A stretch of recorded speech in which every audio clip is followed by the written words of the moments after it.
from Gaza, including Shiri Bibas and her 2 young children, Ariel and Kefir. Benjamin Wright with the latest. The family, abducted on October 7th, 2023, became a national symbol of the conflict's brutality. In southern Arizona, a mid-air collision between 2 small planes near Marana Regional Airport resulted in 2 fatalities. Each aircraft carried 2 individuals. 1 plane landed safely. In northwestern Pakistan, a police officer assigned to protect polio vaccination workers was fatally shot by suspected militants in Bajur, Khyber Pakhtunkhwa province. Joseph Eckerson reports. The attack occurred shortly after the commencement of a polio immunization campaign. In Japan, Ryuji Kimura has been sentenced to 10 years in prison for attempting to assassinate former Prime Minister Fumio Kishida by throwing a homemade bomb during a campaign event in April 2023. The opinions expressed on this program are those of the host or guest and should not be interpreted as statement of fact. Independent fact-checking and corrections are encouraged. We got a cup of coffee in here, please? No. Love to you. Coffee.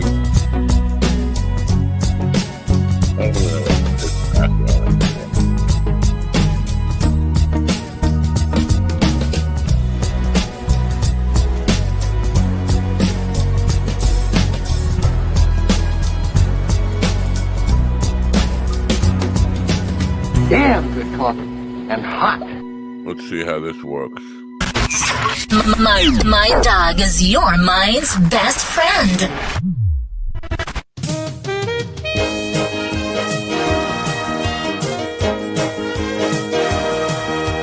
My dog is your mind's best friend. Wake up, America. You've got a dog that needs walking. That's right, sunshine. Just put on a big pot of strong coffee and get ready to type your little hate mail with your opinions about kumbaya and flat earth insanity. Stand-up comedy? You want stand-up comedy? Well, we've got sit-down comedy. It's time for Coffee with a Dog. You make me laugh. Making you laugh. You must laugh.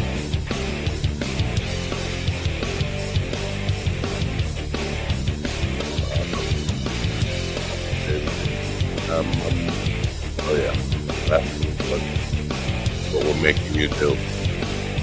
We make you laugh.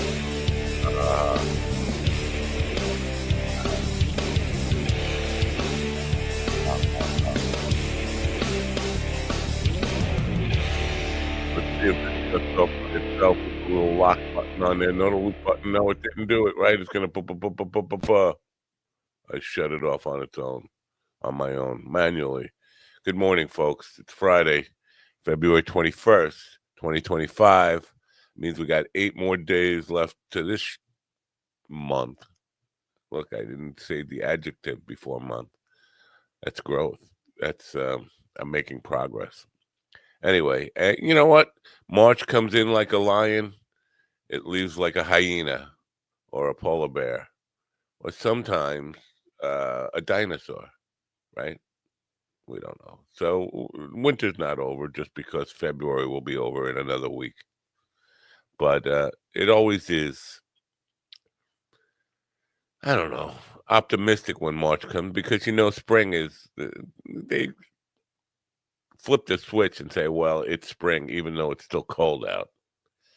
I'm not good with winters. The older I get, the worse I am with winters. We have a show for you today, though, sex and music, or music and sex. Which do you prefer in which order?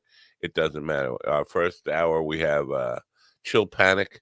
Not sure how he found us. He is a DJ, I think out of North Carolina. Funk. I don't know what funk is. This is how old I am. There are music genres that I am totally unaware of. Funk, not funk. Funk, Phonk.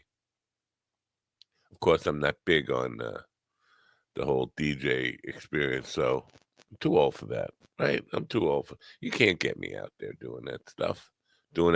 I say, because I know the minute I walk in the club, they'll be like, "Oh, Grandpa's here." let's get him fucked up on Molly. And then the whole world turns upside down and I'm funking out. Who needs that? I'm already funked up enough. So Chill Panic will be here in the first hour. Maybe. I say will be.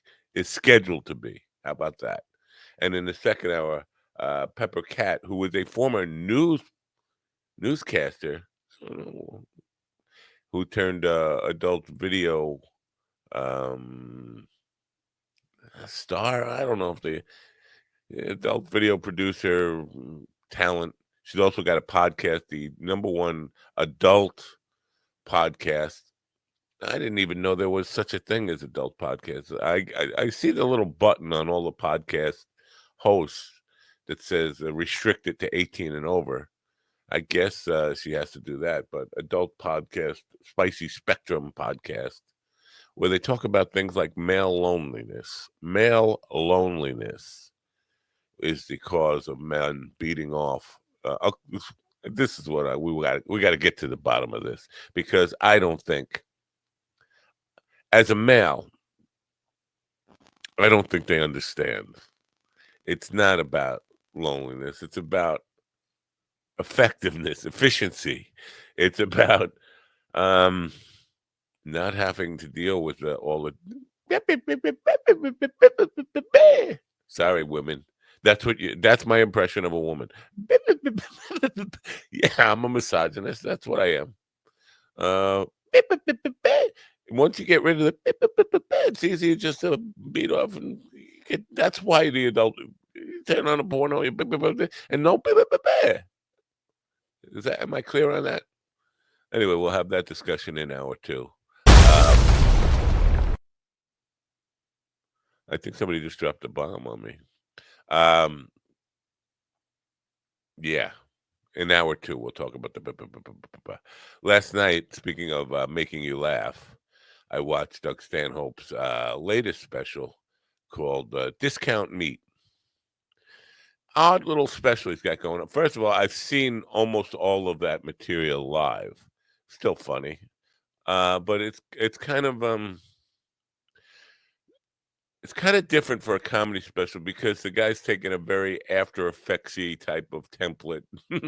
The editor who put this thing together. Now, Stanhope is never big on production on his specials anyway, but it's got this kind of TV set, old TV set look and feel to it that you would think, I was expecting would only last for the intro, but it lasts the entire special, which is like an hour, maybe an hour plus. Anyway, it touches on conspiracy theory stuff in there that I laughed out loud for a YouTube special. I don't generally laugh out loud watching. Seriously, laugh out loud. LOL. I don't laugh out loud generally watching by myself on a YouTube video, but I did with this one, even though I've heard some of the material before. Now, maybe we could talk about that later. But it's a very good special. It's called Discount Meat. Check it out. It is available on YouTube.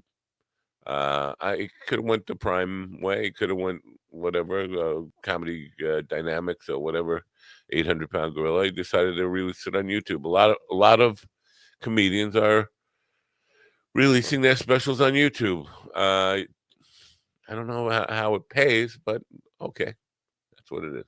Anyway, so that's what we're gonna have for you today. We're gonna talk about Chill Panic and sex and the male loneliness. I'm a lonely male. I'm a lonely guy. Yeah, Black Keys are lonely guys.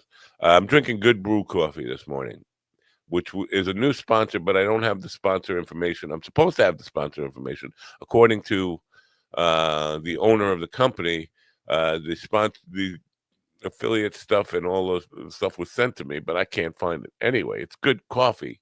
I know it's probiotic. It's not as poisonous as regular coffee. Poisonous, toxic. It's not full with RFK's blood worms or something. It's good coffee. That's what I'm getting to. but I don't know anything else about it, and I don't know how to tell you to go buy it. So I'm not going to tell you to go buy it yet until I figure out what the hell's going on. In the meantime, while I'm drinking Good Brew coffee, that's BRU brew, not BREW, Good Brew coffee, probiotic coffee that is not toxic and doesn't have any brainworms in it. You should pay attention. Oh, I'm getting a phone call from the guy who owns Good Brew. While I do that, you get High Daily High. With humble East Coast beginnings in 2015, Daily High Club is the premier destination for glass water pipes, vaporizers, and consumption accessories. If you're looking to elevate your smoking game to the next level, you're in the right place. With over 1 million top-quality smoking products sold, and with a growing base of over 10,000 monthly subscribers worldwide, we deliver the ultimate smoking experience. But Daily High Club is not just a retailer, we're lovers of the smoking scene ourselves, working with giants like Tommy Chong, Snoop Dogg, Chanel West Coast, and more. Ready to join the Daily High Club? Let our experts curate your collection with our awesome El Primo monthly subscription box, or grab one of our fun and unique pieces from our smoke shop. Click the link in the description below this video to get this party started now. Ladies and gentlemen, in the room with me now are Stephen, I'm wearing Clark Kent glasses, Ortiz, and GD, I don't have any glasses, Fenderson. Good morning, America. MyDogTV.com. Design your own sex doll by using parts of the people from Coffee with the Dog. Use Matt's tempting torso, Steven's luscious legs, and GD's fabulous face. Design your own sex doll here at MyDogTV.com/merch. Enjoy the suffering and support your local mercenaries. Is that what Pepper Cat means by design your dream girl? Because I was thinking that was like some kind of app or something. AI I have no idea. That was just my interpretation. Yeah, I guess we're guessing. I figured I'd ask her that. That was my 15th question I had for her. All right. Maybe you should handle the interview because I'm afraid of porn stars to begin with. I'm scared of them. But Carl said something about next thing you know, you're holding hands with a hairy guy. What is that referring to? I don't know. Did I say something about hairy guys? No. I'm thinking Carl is making a confession. You know, the lonely guys. No, is that it? Lonely guy. It could have been the lonely guy stuff, maybe. All right, I'm sorry. I'm just confused. It's Friday. I'm very out of it. Like I'm always out of it. But again, I'm not. I don't sleep. I got to stop taking naps so I could sleep. Right. That's how. Probably. That's probably how that works. Yeah. I woke up sick as shit, man. Sick as shit? Yeah. That's some pretty sick shit. Yeah. It's some sick shit. What are your symptoms? You got like bird flu, you got I got body aches, fever.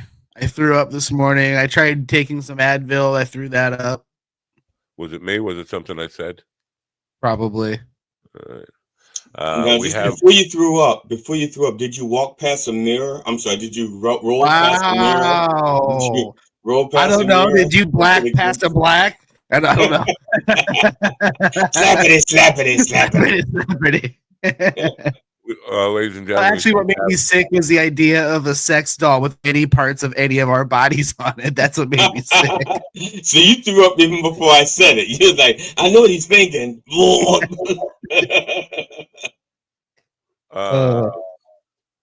That's amazing. Is I didn't think of it until just before I said it. So.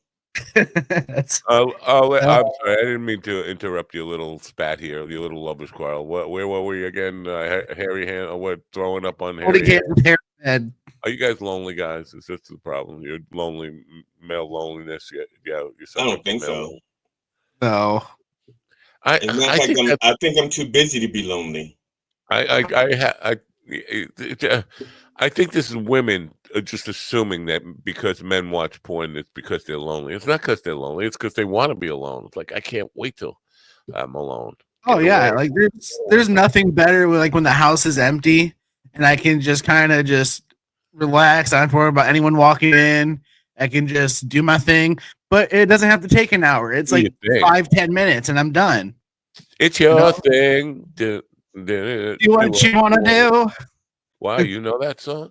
Yeah, I know was that Practice one. Guy's biggest hit, I think. Was it? No. Oh, hey. It's your thing. Who did that? I don't know. I don't remember who did that song. Isaac do Brothers? what you Let's want. find out. Maybe, yeah. That. I think you're right. It's your thing. Do what you want to do. On Twitter, Carl is saying I finally found it. I knew the Stanhope special was out there. I just didn't want have time to watch it until last night.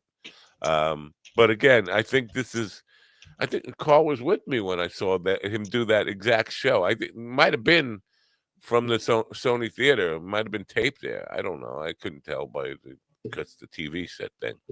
But I've seen him do all that material before. Carl saw him do it, and he got all gummied out. He lost control of his arms or something. He couldn't speak. We left him at a bar in New York, and that's the end of Carl. So, survey says Isley Brothers. Wow, Isley Brothers. How many Isley Brothers are there?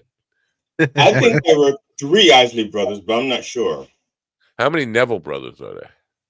I don't think there are any Neville Brothers. I think they're a coffee brand. They just made up the name Neville? No, brothers. Oh. I have no idea how many Neville brothers there are. Carl, again, this referring to the Doug Stanhope discount meat special.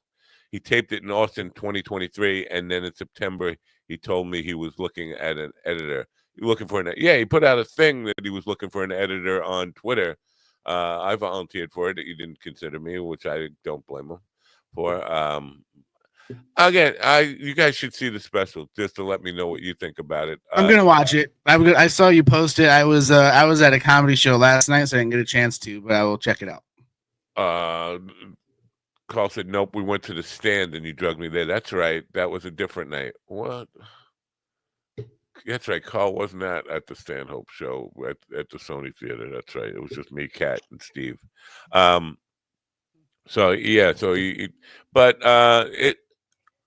I don't have any problem with it. I think it's a good special, and I got used to the television thing. It's just I was expecting.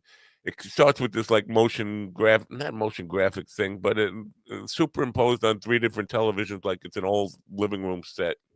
And I was expecting that to end after like a couple of minutes in. Like that's just a way to draw you in. It kept that for the whole entire special, which was not necessarily. If I did that, as an editor, I would expect somebody, when I delivered it, somebody would come back and say, yeah, the television thing is nice, but it's way too much. Can you just do it for a minute or something and then get rid of it? That's the feedback I would be expecting as an editor. It's a good special. I'll watch the special.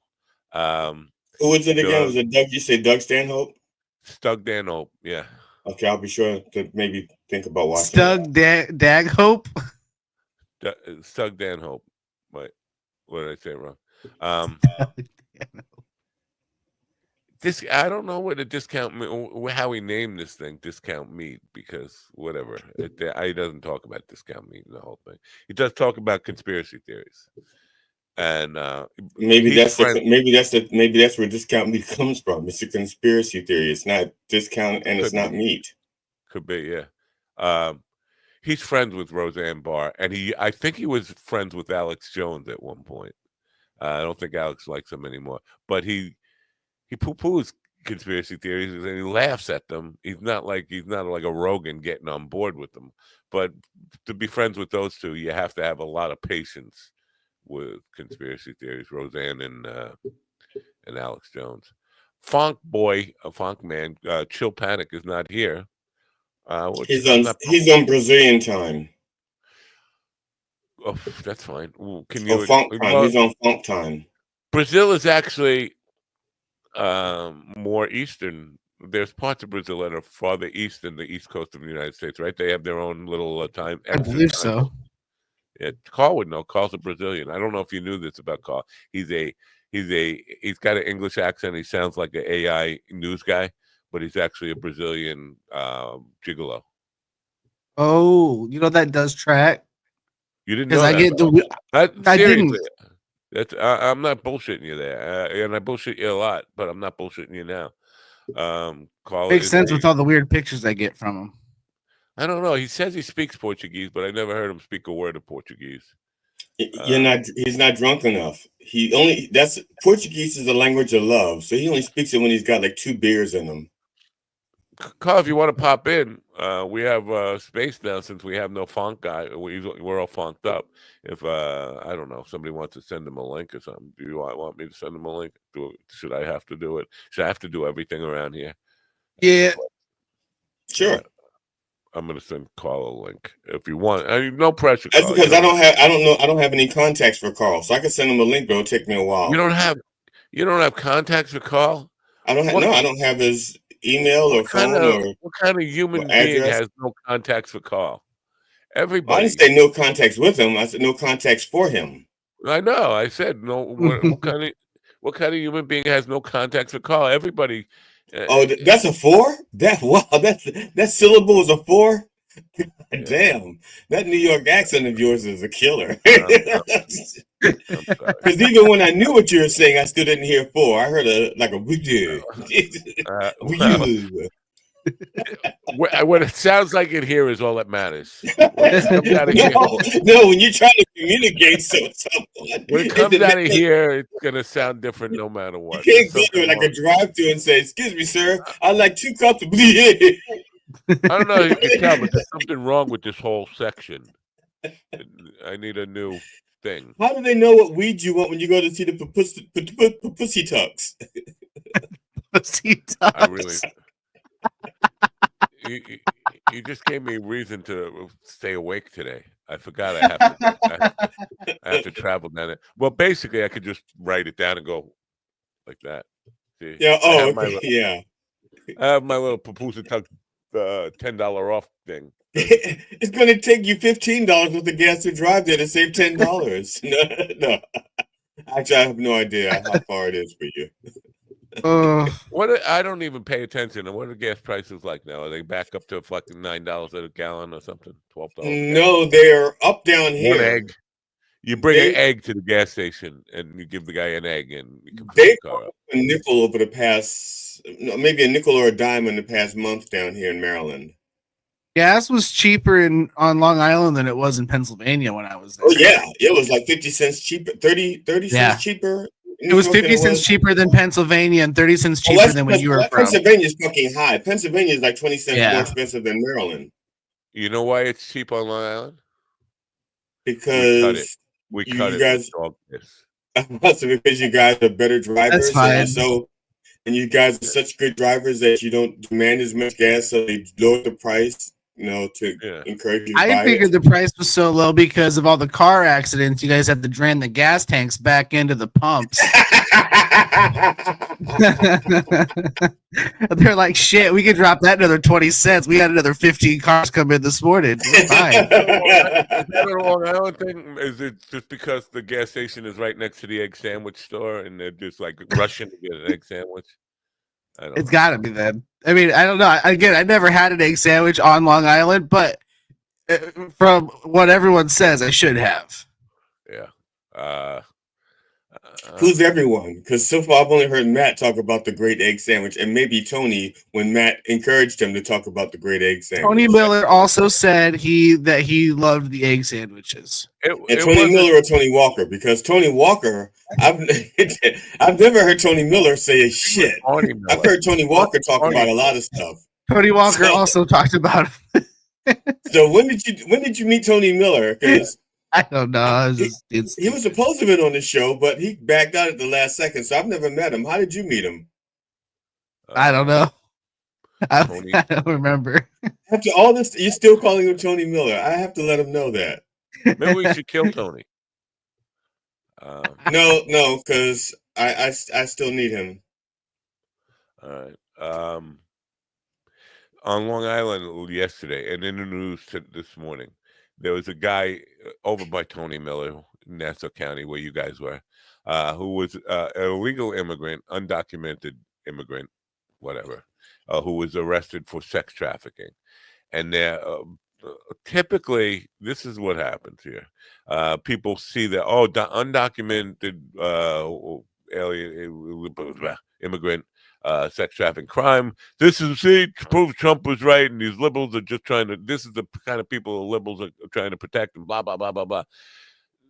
The cold hard fact here is Obama and Joe Biden deported more people like that than Trump ever did. I don't think the liberals are trying to protect those people. They're fine with those people, the criminals getting deported. It's the when you're going after kids, you're going after people who are only here to pick fruit and try to send a few dollars back home to survive.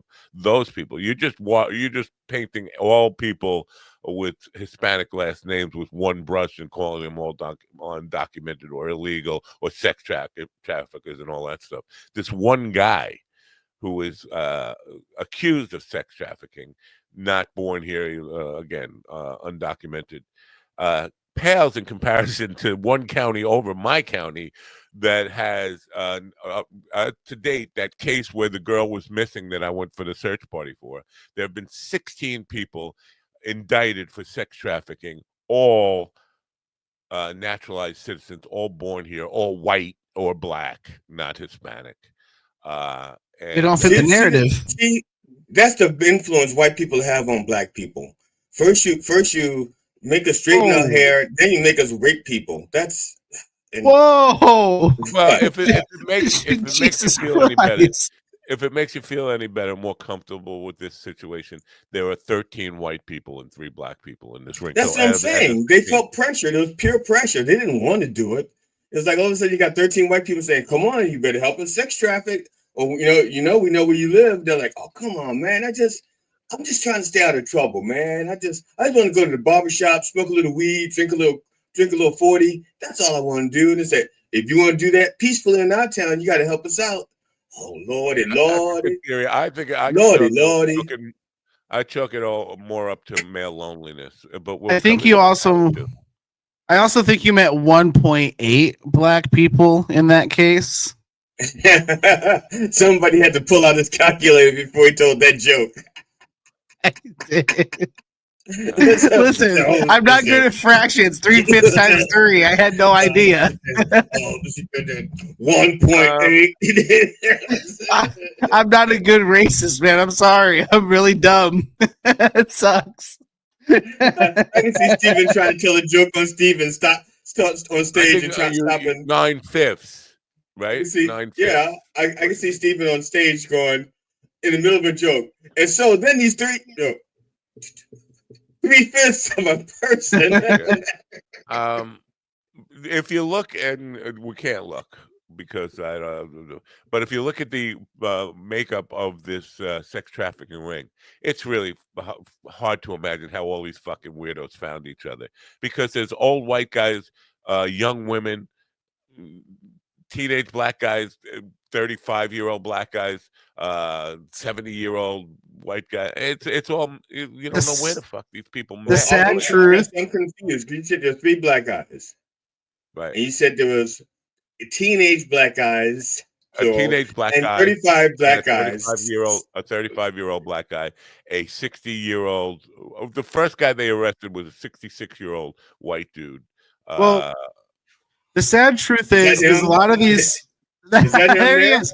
But the sad truth is a lot of these dudes meet on just regular social media, because even though they can't like flat out say these things, what they'll do is they set up these weird like fan groups, right, of certain things, and then they'll only invite, and then they'll just wait for people to try to join. And it's really weird, man. I've seen there's a whole documentary. I want to say it was on Netflix. Maybe it was on Prime. There's a whole documentary. I thought they just had code words about online predators and how they organize, and it's really fucking. Was it called how to join a sex trafficking ring? Is that what the name of the documentary was? We should all Google where do we find and fuck kids. No. I thought they just had code words, like in casual conversation. They'll say like, "So I like pepperoni, but I like young pepperoni," or "I like sheep, I like young sheep." Something innocuous, but out of the little bit unordinary. so that they would know that, oh, that sentence doesn't make sense unless you're one of us. And I like name gliding. Kids are easier to catch as well. Is it KFC or McDonald's car park we hang out and try and punch the fat kid into the van? For people on the radio hearing a Portuguese voice in the background here now, that is Carl the Man from Manchester. Now, if his name was Dykes, it would be for Dykes-Chester. Or if his name was if his name was Warsh, it'd be Worcestershire. Worcestershire. I suffer from male loneliness, but I have to say, Carl, you're looking very handsome there. I don't know. What have you done? I've got a hat on for a reason because it looks like it looks like I've tried to stick my head into a vagina I shouldn't have tried, and then it's fucked my head up. That's why I put the hat on. But the beard. What do you mean it's fucked up? What do you mean? Are you bald? Whoa! Carl just buried the lead. Does that you sticking your head in a vagina where it shouldn't have been? Does that have anything to do with your new roommate? Well, it never should be there. It never should be there. Yeah, that's not my lube. I was gonna say, are you trying to tell us something with the background information? Because I was like, that's a feminine bottle of lube you got there, buddy. Yeah, that's what I'm into now. That's good eyes, because I didn't recognize that as a feminine bottle of lube. I just thought it was deodorant. Okay, so here's the thing, right? Before I met my wife, I was living with my brother. My brother's a sexual deviant, much like GD and departed Ron. And so like he has a war chest. Well, we call it the war chest, and it's a box he has in his closet, and you open it up, and he's got 9 bottles of dragon simulated cum lube. And then he's got, all the different toys and plugs and stuff, and it's scary. But his wife finds all of that stuff not so much fun, so she keeps the feminine bottles and stuff on her little table and on her side of the bed. And I recognize them from seeing them over there. Did you say simulated cum? I wasn't going to touch that. I was not. Yeah, it's so he's again they're sexual deviants, him and his wife, and they do weird stuff together. And one of the things that they like, he prefers, instead of regular lube or lotion, it's simulated cum. Okay. So it's just but it's going to be cold, right? And cold cum is gross. Not that hot cum's good. Don't ever let anyone quote me. I was going to say cold or hot. It should be a good tepid. It should be tepid. No, the chemical, the way they make it, it constantly has the consistency of it without needing the temperature. I'm not sure it's really. Does it heat up when it comes in contact with bodily fluid? Is telling it, say, hey, it's simulated cum. What about? Oh, there's a good chance. There's a good chance. He's bi. I'm going on Indeed right now. Hold on, I'm going to go on Indeed and see if I can find a job in this simulated cum factory. Where do I find simulated cum factory? Stephen, I just want you to know that when we have our guest finally come on, Ms. Cat, that you not refer to sexual deviance, because that's a judgment. There's a different. No. First of all, I looked into her work. Okay, she's talented. Mm-hmm. She's gorgeous. Whoa. Great. Okay. I thought she looked like Shaka Khan at first. I don't know who that is, but she's probably hot too. Then now, I looked into her work. She's not a sexual deviant. She is a. No, I'm not saying she was. I'm talking about the judgment. It's not a judgment. They'll tell you that themselves. So they're judging themselves. I'm just saying, when you're talking to her, just refer to it as. Well, no, I take that back. Talk to her any fucking way you want to. You're a grown ass man. She can tell you what she wants to tell you. I was just trying to. There's so much here, Stephen. You confused me with you started with the simulated cum, or whatever you said. I think you finished it with that. You looked into her work. Does that mean you watched pornographic videos? No, I Googled her, and I just went down the list. So I followed her on Instagram and Twitter, and then there's her podcast. And then there were some links to videos and stuff, but I honestly didn't feel super comfortable talking face to face with a chick that I've seen her vagina first. So no. Oh, But I have done that. I have. You do it right after you say, "Thank you, good educational talk," and then you go right and look at her tits right away. Well, listen. I've never been a casual sex guy, so I much rather get to know somebody before I see their genitals. You need to fall in love first. Well, that not necessarily fall in love, but that's not how we met, Steven. Girl, the adult star that I had on the day before I had her on, I went to review some of her videos, and the first one I saw, she was blowing like 100 guys, she was taking like 100 loads or something. I had to try to have a normal conversation with her. Christ is king. Well, I mean, I thought when scrolling through, there were some like thumbnails and stuff where you could see pretty much everything, but it's not like I stopped and focused. It was kind of just like a glancing blow as I was going by. But I don't think we believe you. No, 100%. I wouldn't be able to actually have a conversation with her if I had seen her fucking somebody first. Steven, what's a glancing blow like? Is a glancing blow like this? is that a glancing blow? No, like a ricochet, like I'm bouncing around, and I just happen to fly by it, like. Well, yeah. Let me just tell you what I just found on my Google search looking for simulated cum. I got 3 best fake cum lubes actually tested. Shoot it water-based synthetic semen, fake cum jizz lube, water-based cum scented squirting. A Master Series jizz water-based lube. I mean, so do they come in flavors or just textures? Maybe try and get a sponsorship. Yeah, I guess it's a bigger industry than I thought now, and I'm thinking that sometimes, like I guess in the porn industry, instead of the guy actually coming, there's like a bottle, and then back here somebody just squirting long. I don't know. Well, when they did Hitchcock, when Hitchcock did The Birds, was it Hitchcock? No, it wasn't, not Hitchcock. Mel Brooks, when they did their parody and they did this parody scene with the birds, they had a mayonnaise gun shooting what looked like bird poop, and that's how they got the birds to poop on their face. I'd rather somebody shoot cum on my face than mayonnaise on my face.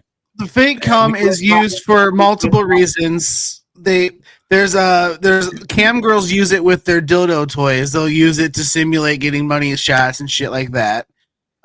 There's people that use it just for J-O-N or whatever stuff they do with it. I'm sorry. There's people J-O-N, jerking off. Then there's people that use it, for sex, for sex. So I mean, it's got a plethora of uses. Like lard. J-O-N. I was thinking Owen. O-W-E-N. I was like, what the fuck? Come jerk my mouth. Come jerk my mouth. But seriously, I think cum is less offensive than mayonnaise. Well,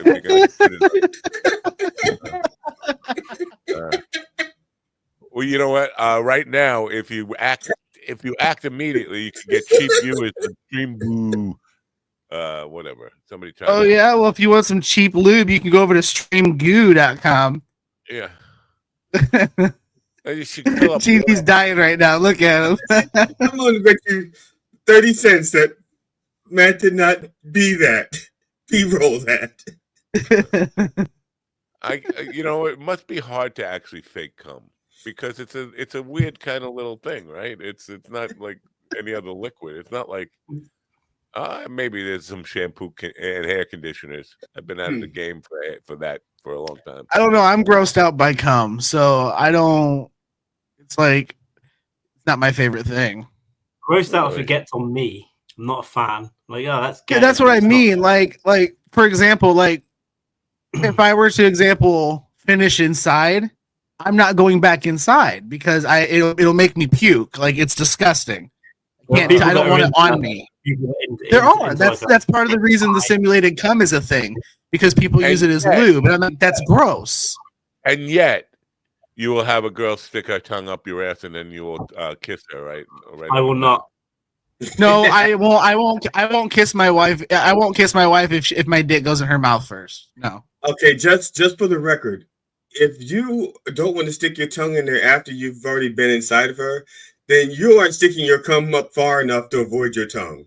Because I can tell you, my tongue is not as long as my penis, so there's no way the two shall never meet.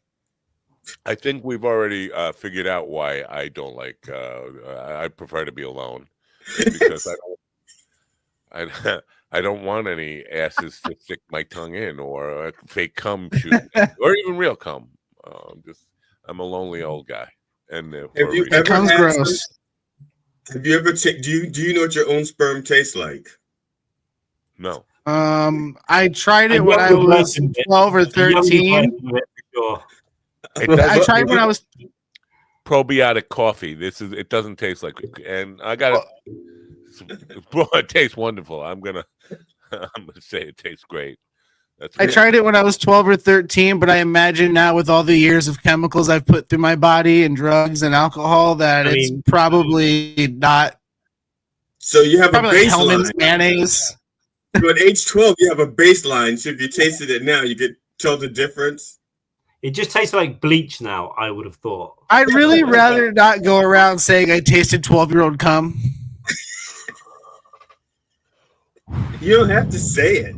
Just write it down on a piece of paper. He told me he was 13. It was in Mexico in the 90s. It will be on News 12 Long Island before the lunch break here. And thank God it's before lunch.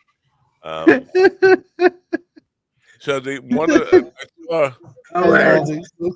Alex Alamo shared a thing yesterday about a porn star who slept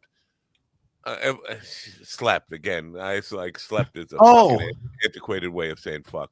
She fucked 1,027 guys in less than 24 hours. Wait, Bonnie is that Blue Bonnie? Wait, two, right? There's two because the other one was 1,057 guys, right, or something like that.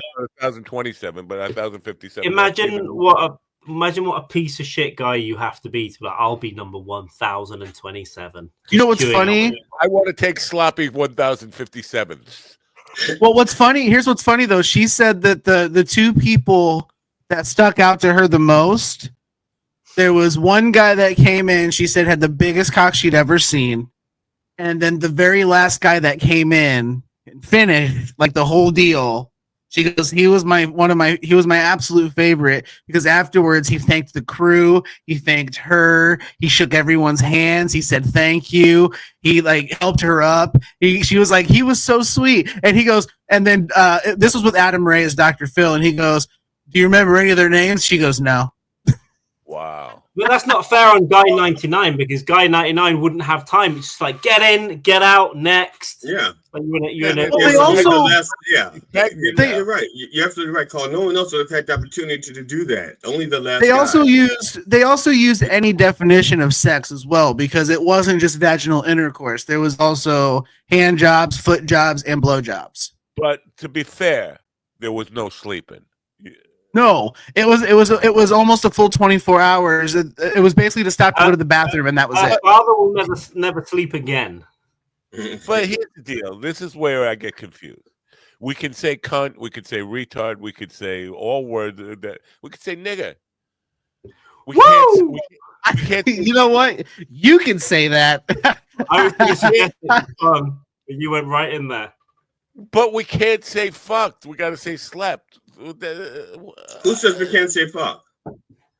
Oh, the people who say she slept with 1,057 people. That's such a no, because here's the thing. Maybe they're just misinformed. Maybe they don't know that she was actually having sex with them, and they're thinking that's what she did. They don't know.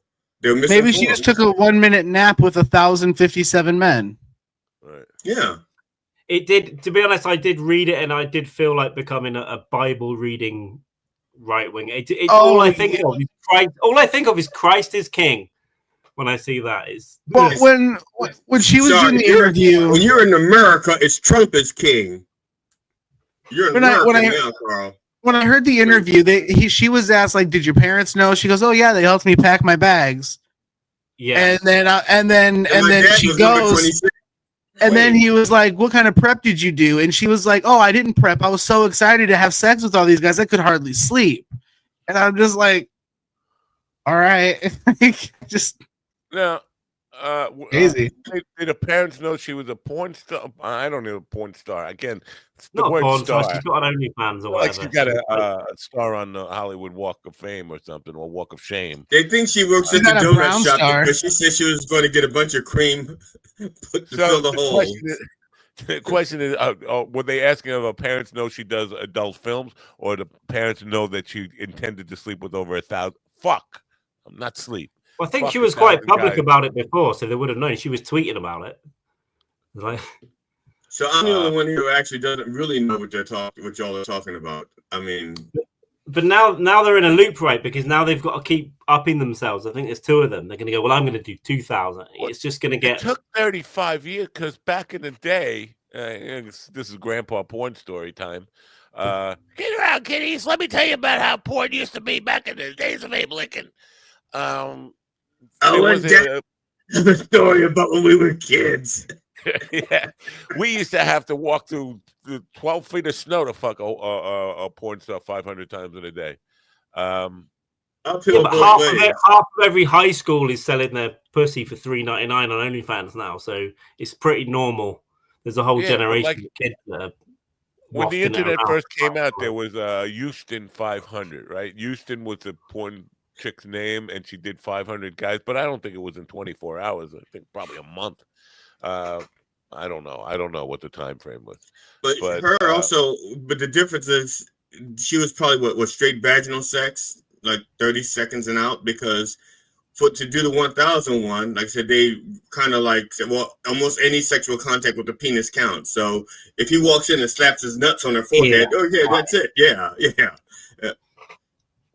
Any contact? Well, I don't know the exact term. I'm just saying if they count any hand jobs and vaginal and oral, but not anal, I guess you have to sit on something to do all that work. We never got to the bottom of what Brazzers means, because this was the one thing I was curious about, like, because I learned bukkake on this program, and I thought since Brazzers, when we had the guy from Brazzers on, that there was some kind of sexual meaning behind that, but it doesn't, like. Maybe it's maybe it's like a combination of people's names or something, or braziers and jazz. That's it, jazz braziers. All right, I guess black jazz braziers. All right. So now the paternity. She's pregnant. The woman who did this 1,057 guys or whatever it was. The paternity test. Because I don't know if you know this, but dogs can be pregnant by more than one male at the same time. Like they can have. Do they have different fathers, or is it like a milkshake mix and it makes women? Like a hybrid? Human women can have that too, and it can culminate as having twins that look completely different and have different dads. Right. Wasn't this the plot of Twins with Schwarzenegger and Danny DeVito? I think they're 2 dads. Schwartz and what now? Schwartz colored. Schwartz a colored person. Steven, are you saying twins or one baby could be the result of 2 sperm donors? From what I understand, both can happen. One baby for each father, right? Yeah, you can have a baby that has, like, for example, it'll show it. I don't know how it worked exactly, but I've seen in a documentary, because it was a documentary about this guy that knocked up like 3/4 of the population of a country. But they were talking about how through sperm banks, he donated. Basically, in this country, you have a 1 in like 25 chance of dating a relative because of this guy.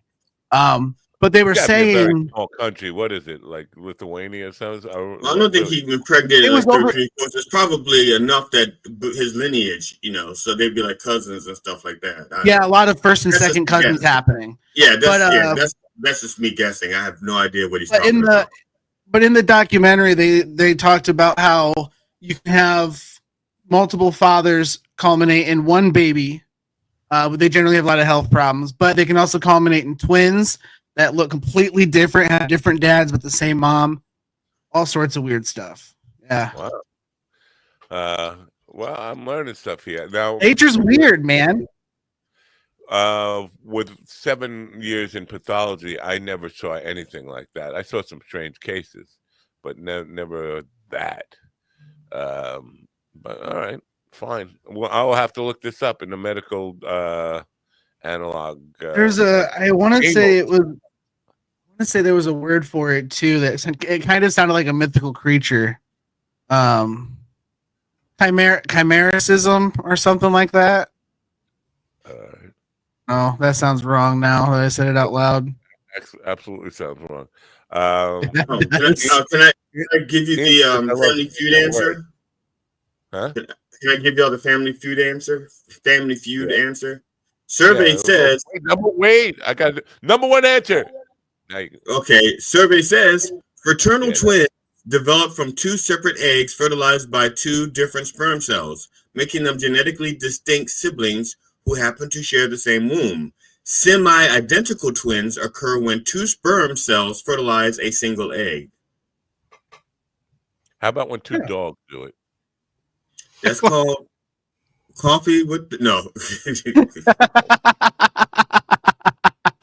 There's been cases of where a doctor or staff at a facility has put their genes into all the fucking test tubes, right? So it's impregnated lots of people over many years. That sounds fun. Could you teach us how to say simulated cum in Portuguese? Cum is goze, but I can't. I don't know the word for simulated. It's probably something like goze de simulation, something like that, maybe. All right. The documentary, by the way, is called King of Donors. It's on Netflix. I highly recommend watching it. Like I said, the way the math broke down, like legitimately, you had like super crazy odds of running into a legit relative that you could end up sleeping with and having deformed children with because of how many people his sperm got to. Wow. This is not in Korea. No, I'm pretty sure it was in like Switzerland or maybe England. I don't think it was the U.S. It may be the U.S., but I don't think it was. You got really narrowed down to 4 continents. You sure it wasn't a state? Because it sounds like Kentucky would fit the bill. But sure it wasn't Antarctica. No. Antarctica. Is Antarctica a country? It's a continent. It's a continent, but is it also a country? Do they have like a government there? They don't have a government there. No, they have like jurisdictions, so to speak, like different countries and different municipalities have different sections that I don't know if they're claiming them or using them more for like science stuff like that, sciencey stuff. But I don't think anybody has any legitimate claim to parts of Antarctica. Just use. Who's in the chat room? Because I'm going to talk about people as if they are not here. Oh, sorry, it's called The Man. There's a Dutch guy with 600 kids through this. Sorry, the movie is called Man with 1,000 Kids. Is it the Dutch guy? Because I think he's got 1,000 or something. The man with 1,000. He's Dutch, and he has a confirmed father. Yeah, it's that guy. He has a confirmed fathering of 550 children.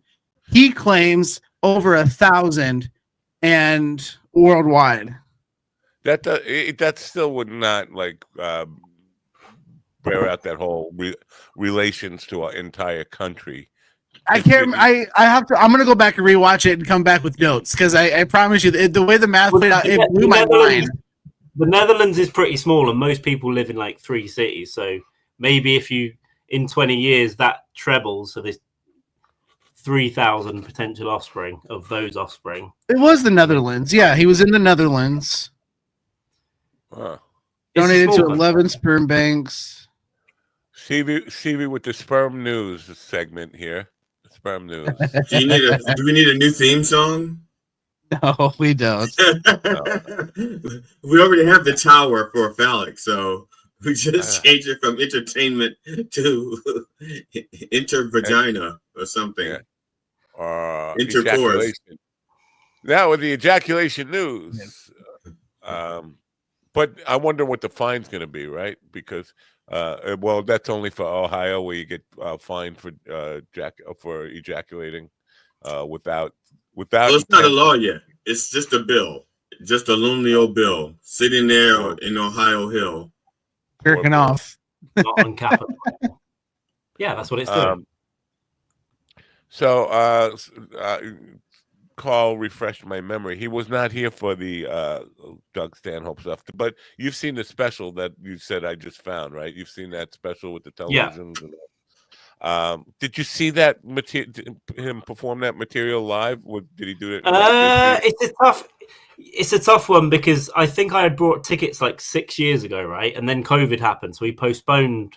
He didn't go international because of that. So I saw him on that tour in, I would say, the year before I came over, so 2022. And he didn't really, it was kind of a weird one because Hack Oddity, our good friend, Andy Baker, made a lot of edibles for Douglas to have while he was in the UK. And he was very, very high for the entire tour. And he didn't really, he was very high on stage a lot of the 2 hours. So he didn't really get through a lot of the material that you see in the special or from that tour. So I didn't see as much of it as you did, probably. Well, I'm impressed that because I didn't know he was this type of guy, and it's hard to tell when you just see somebody live. But he apparently he's the kind of guy who writes out like Carlin did longhand on a legal pad. He talked about writing this whole show out, but because he performed this show in Austin where it was taped, it seemed like the exact same show that I saw in New York at Sony Hall. So I mean, a lot of the material will be the same for the most part. Yeah, but everything about it felt very like right on time, right? Like meticulously. And I'm not saying this as a negative thing. I'm saying it as a positive. I didn't think he was the kind of guy who did a rehearsed show. I thought he was just more in the moment, just spontaneous. It's very few comics do that, right? Even if Doug's quite rambly, right, on stage, right. But most of it he's sat down and written it. Same with Robin Williams, Jonathan Winters. The things are well rehearsed. It's just where it's put is improvised, but the actual material itself is not improvised. Just where it's placed. Yeah. Very good stuff, though. I highly recommend it. It's Discount Meat. It's on YouTube. Just look it up. It's interesting what he's doing this year with Andris. It seems like they're starting from scratch and doing, obviously, Australia now, but they're going to Scandinavia soonish, I think. And I might nip over somewhere in Scandinavia if they do that. But they're just going to write through this year as they tour. So next year will be pretty interesting to see them, I think. Craig said I should go to Taos to see them May 6th, the day after Cinco de Mayo in Taos, New Mexico. That's an unusual place for them to be doing a stop. Taos is not that big a town. I think that's the point of this. I think that's the point of most of this tour. They're going to go to tiny places like in Norway, right, and wherever. And this is why I brought this up. They're doing a show with Bear Love. Bear Love is producing a show that Stanhope and Andris are on, and because I couldn't resist because Bear Love had posted if your phone rings, answer it, even if you don't know the number. It might be Doug Stanhope calling, and they had a 25-minute conversation. I was like, that's really odd. If you know Doug Stanhope, you don't expect a random phone call from a guy like that because he basically detests people. And he said, well, I'm glad you know him. Well, I have them putting on a show. I'm going to insist that they do the Mind Dog show to promo. And I was like, you don't want to do that. You're going to lose him because we have a love-hate relationship, me and Stanhope. I love him. He hates me. So you don't want to try to force him to do this show but just to promote his. And listen, we're not going to sell any tickets for him anyway, in wherever in Colorado or wherever the hell Bear Love is. But it's just interesting that they are doing this tour, and people like Bear Love are producing little shows for him along the way. It's just, I don't know. It's just a weird way to kind of build up to a world tour. I don't know if there's any more war zones they plan on performing in. Give it 6 months. It'll be a new one. Yeah. See, that's the place to tape a special, is right in the middle of a war zone, like right as the bombs are falling, like not in a dungeon or a bomb shelter, right out on the open. What's the deal with NATO? Yeah, right. Yeah, exactly. It'd be great. If you get blood on your shirt, you'd have to edit out in the next taping. Well, only if it's on YouTube. What is Ian saying? I feel like I saw some of that Stanhope material when I saw him in 2020, right after the lockdown, or was it right before the lockdown? Yeah, it's from that tour. It's the tour he was going to do before COVID, but COVID happened, so then he came back out. Yeah, that year. Yeah, and a lot of it I saw with Kat at Sony Theater in New York City. So, but good for Bear Love, who is an up and coming producer or a down and going producer or something like that. I'd rather be up and coming than down and going, I think. Anyway, you just want to be coming, you nasty dog, you. Yeah. I'm going to be simulated coming. I'm gonna play some news and drink some probiotic coffee and take a slight break here. Listen, Carl's in this AI news. In northwestern Pakistan, a police officer assigned to protect polio vaccination workers was fatally shot by suspected militants in Bajur, Khyber Pakhtunkhwa province. Joseph Eckerson reports. The attack occurred shortly after the commencement of a polio immunization campaign in the region. No group has claimed responsibility for the assault. Since the 1990s, over 200 polio workers and their security personnel have been killed in Pakistan. In southern Arizona, a mid-air collision between two small planes near Marana Regional Airport resulted in 2 fatalities. Each aircraft carried 2 individuals. One plane landed safely, while the other crashed and ignited near a runway. The Marana Police Department confirmed that the deceased were aboard the aircraft that crashed. The airport operates without an air traffic control tower, relying on pilots to communicate intentions via radio. Lawrence Keller reporting. In Israel, officials have confirmed the impending return of the remains of 4 hostages from Gaza, including Shiri Bibas and her 2 young children, Ariel and Kefir. Benjamin Wright with the latest. The family, abducted on October 7th, 2023, became a national symbol of the conflict's brutality. Hamas claims the 4 were killed in Israeli airstrikes, while Israel had previously expressed deep concern for their safety. This is the latest news headlines.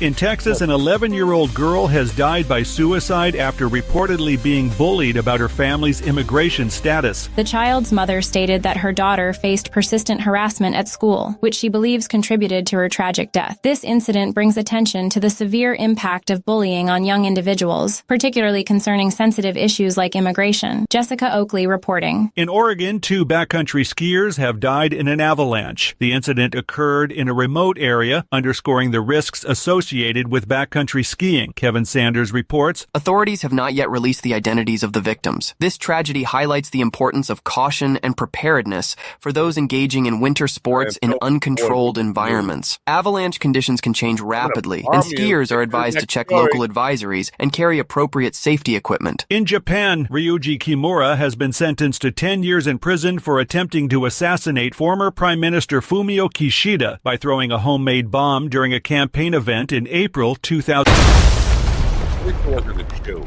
but I'm going to suggest this. Instead of sending that guy, the would-be assassin, to prison, send him to the United States. We could use another Luigi guy here. No. To me, a Luigi. Yeah, so we're waiting on a newscaster, a podcaster, a former newscaster turned adult video star. It's a star of the right word. What do I use? The actress? Adult film star. Adult film star. Like business owner. Independent business owner.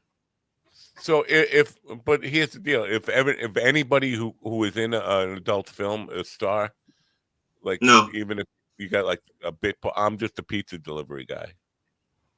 I'm an extra. I'm a fluffer. They don't use extras, do they? Yeah, you bet you were, GD, you nasty. You're probably going around, oh, you're getting a little lip there. Let me slap it. Just to get it hard again. Let me give you a glancing blow. Is there such thing as extras in porn movies? I'm just trying to think. I don't think there's ever like an extra. Somebody who sometimes you get a role in a porn movie and you don't get to have any sex. There's I've seen videos where like the dude sneaks in because his sister has like a friend over, and he does the sister's friend while the sister's sleeping next to her. That's an extra. I thought that was a bonus.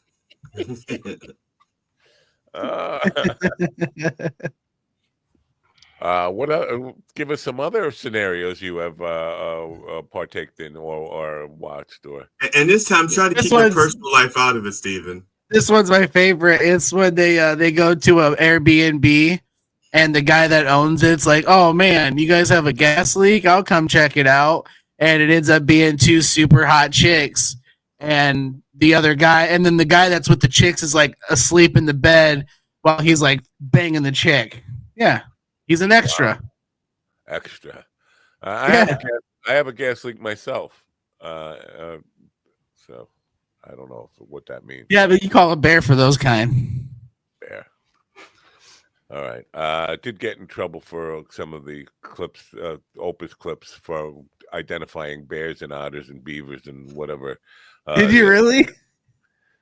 Not in trouble. I got it taken down from a couple of the platforms. I think Instagram took one down. I don't know why Instagram and not Facebook would take the reel down, but I was just trying to get educated on the whole gay body type. Is that what it's called? Body type? When you're a bear or an otter, would that be considered body typing?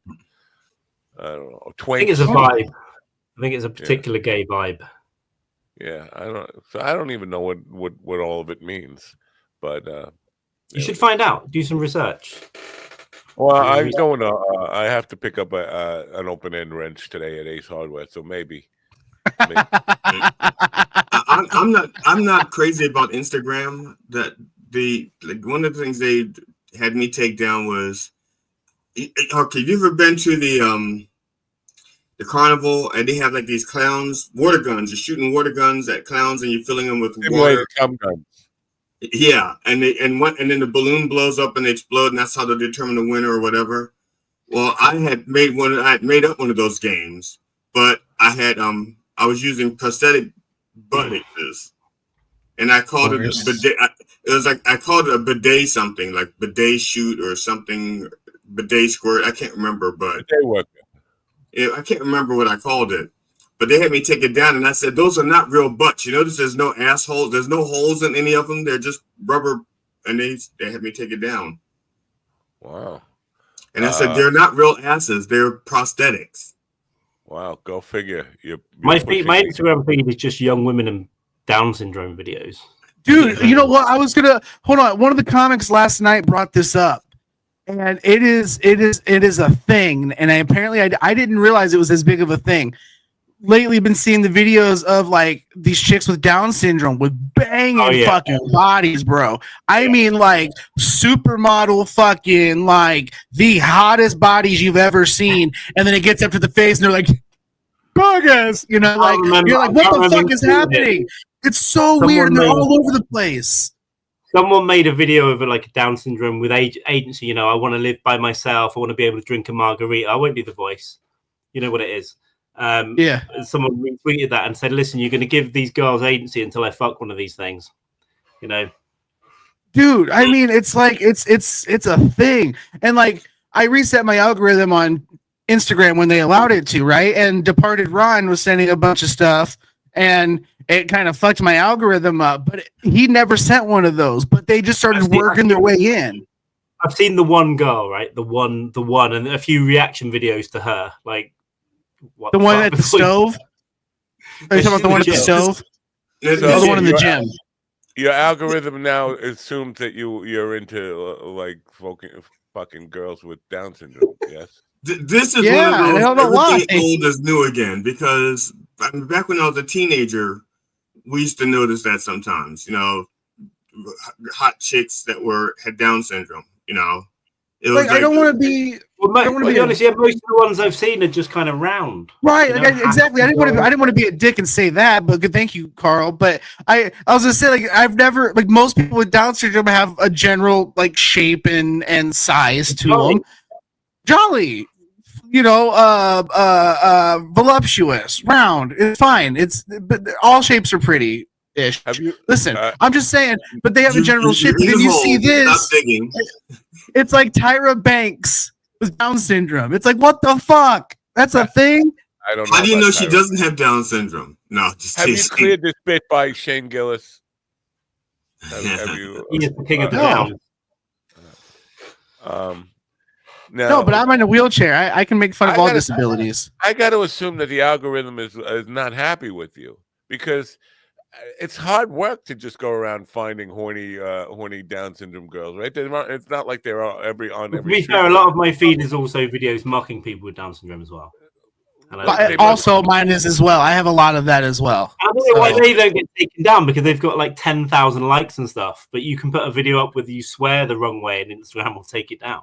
Yeah, it makes no sense. So the minute you log on, the algorithm goes, fucking horny fucking sitcom. Now where am I going to find retarded nymphos? Exactly. It doesn't just give it, but it doesn't just do that though. It also gives me like really sad, depressing like trailer trash people that post videos, and like like two people laying in a bed and you can just smell the cat piss and cigarette butts and stale beer cans in the background. Like it's just so bad. That's pretty specific, Steven. And it's also, I know, like I said, it gives me like it grosses me out, and I like all my senses become hyper aware of it, and I feel like I'm there, and it's gross. That's fine, but I've gone 65 years without ever hearing that phrase that you just uttered about that whole little amalgam of words that you put together there. Never heard any of that. So I'm gonna have to bail, but we probably scared off your second guest as well. I don't think so. Now that you're leaving, she's probably free to come here. Yeah, arrive. Just give us a little fake news before you leave. Say your exit like a fake AI news exit. Can't do it, can you? Put you on. He needs a script. Carlman is leaving this podcast just like a hostage freshly returned from Gaza. Very cool. Thanks for being here. I just popped him out. Yeah, Carlman, the man from Manchester, and GD Fenderson is the GD from Fenderson Town, and Stephen Ortiz is from Ortizville, Fendershire, and I'm from Naperville, Indiana. Napa Valley, Illinois. Napa Valley, Illinois. Right. Napa Valley. All right, fine. You'll stop whining. All right. She's not here yet anyway. I wonder if she's going to get lost in the simulated Cum River. Now, when Stephen first brought up the simulated dragon cum, Carl had this look on his face. Carl had this look on his face of familiarity. He made this like this thing like the dragon is a brand. It's a brand. That's what I figured. I figured as much because there aren't any real dragons out there.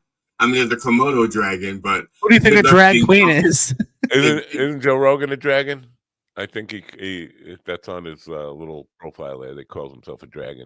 And I think Joe Rogan is dragging comedy down, but I don't think he himself is a dragon.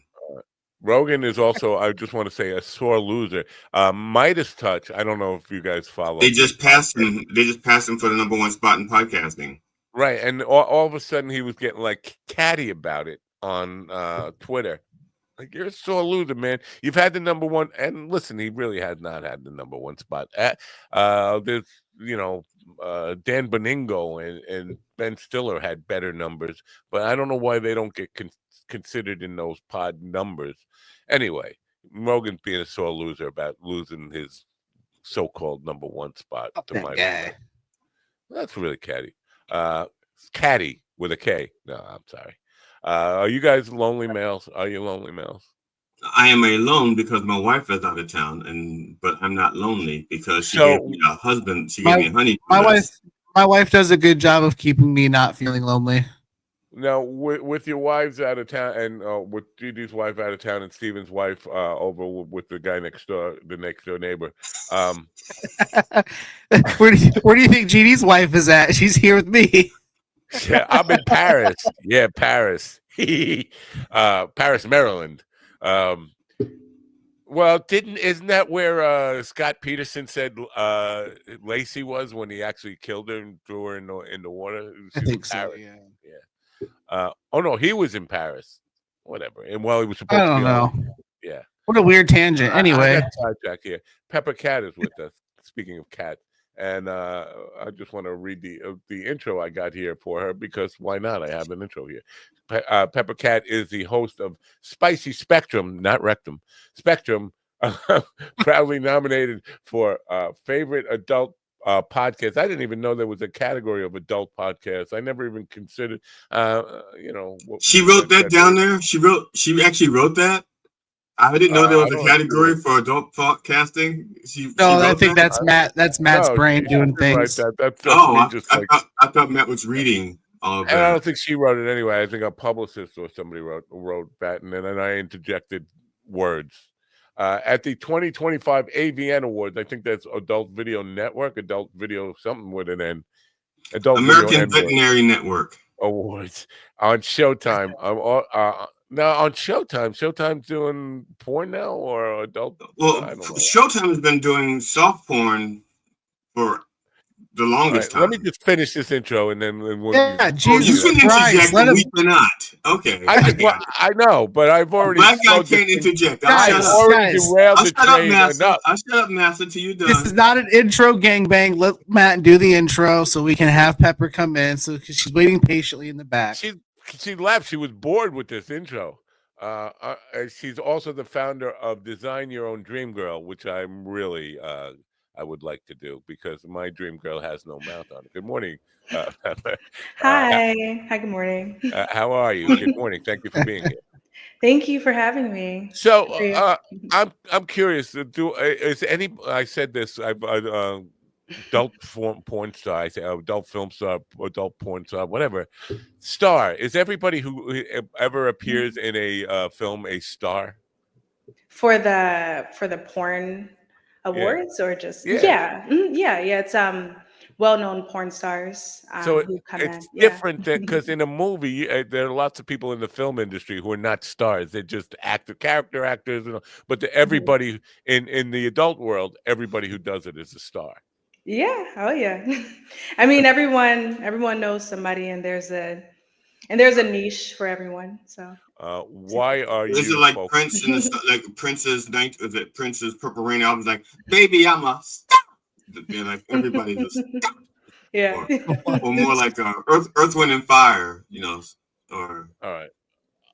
One of the ideas that it says for a podcast for you or for an interview with you is male loneliness, the silent epidemic we're too afraid to talk about.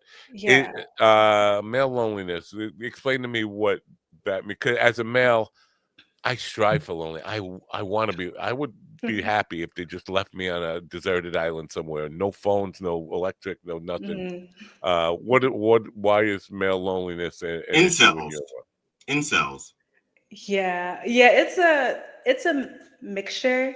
So I wanted to just talk more about what I've been seeing. I know that male loneliness has been common, but I've noticed a rise in lonely men, a lot of younger men, and like you said, incels or men who are part of the red pill community too, but it's not all of them.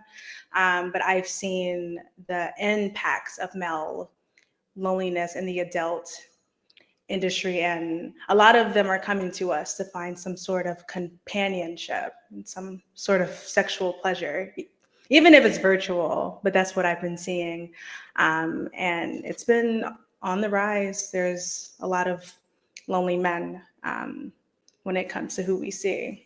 We've had recently we had the CEO of Brazzers, which is one of the biggest companies out there, and he agreed with me that pornography is ruining relationships in a lot of ways because men are spending too much time with the fake masturbation to videos rather than spending time with their girlfriend, wife, whatever. Do you agree that there's a negative impact on society in general and men in general from overwatching of porn addiction, whatever you want to call it, however you want to label it? just too much porn watching.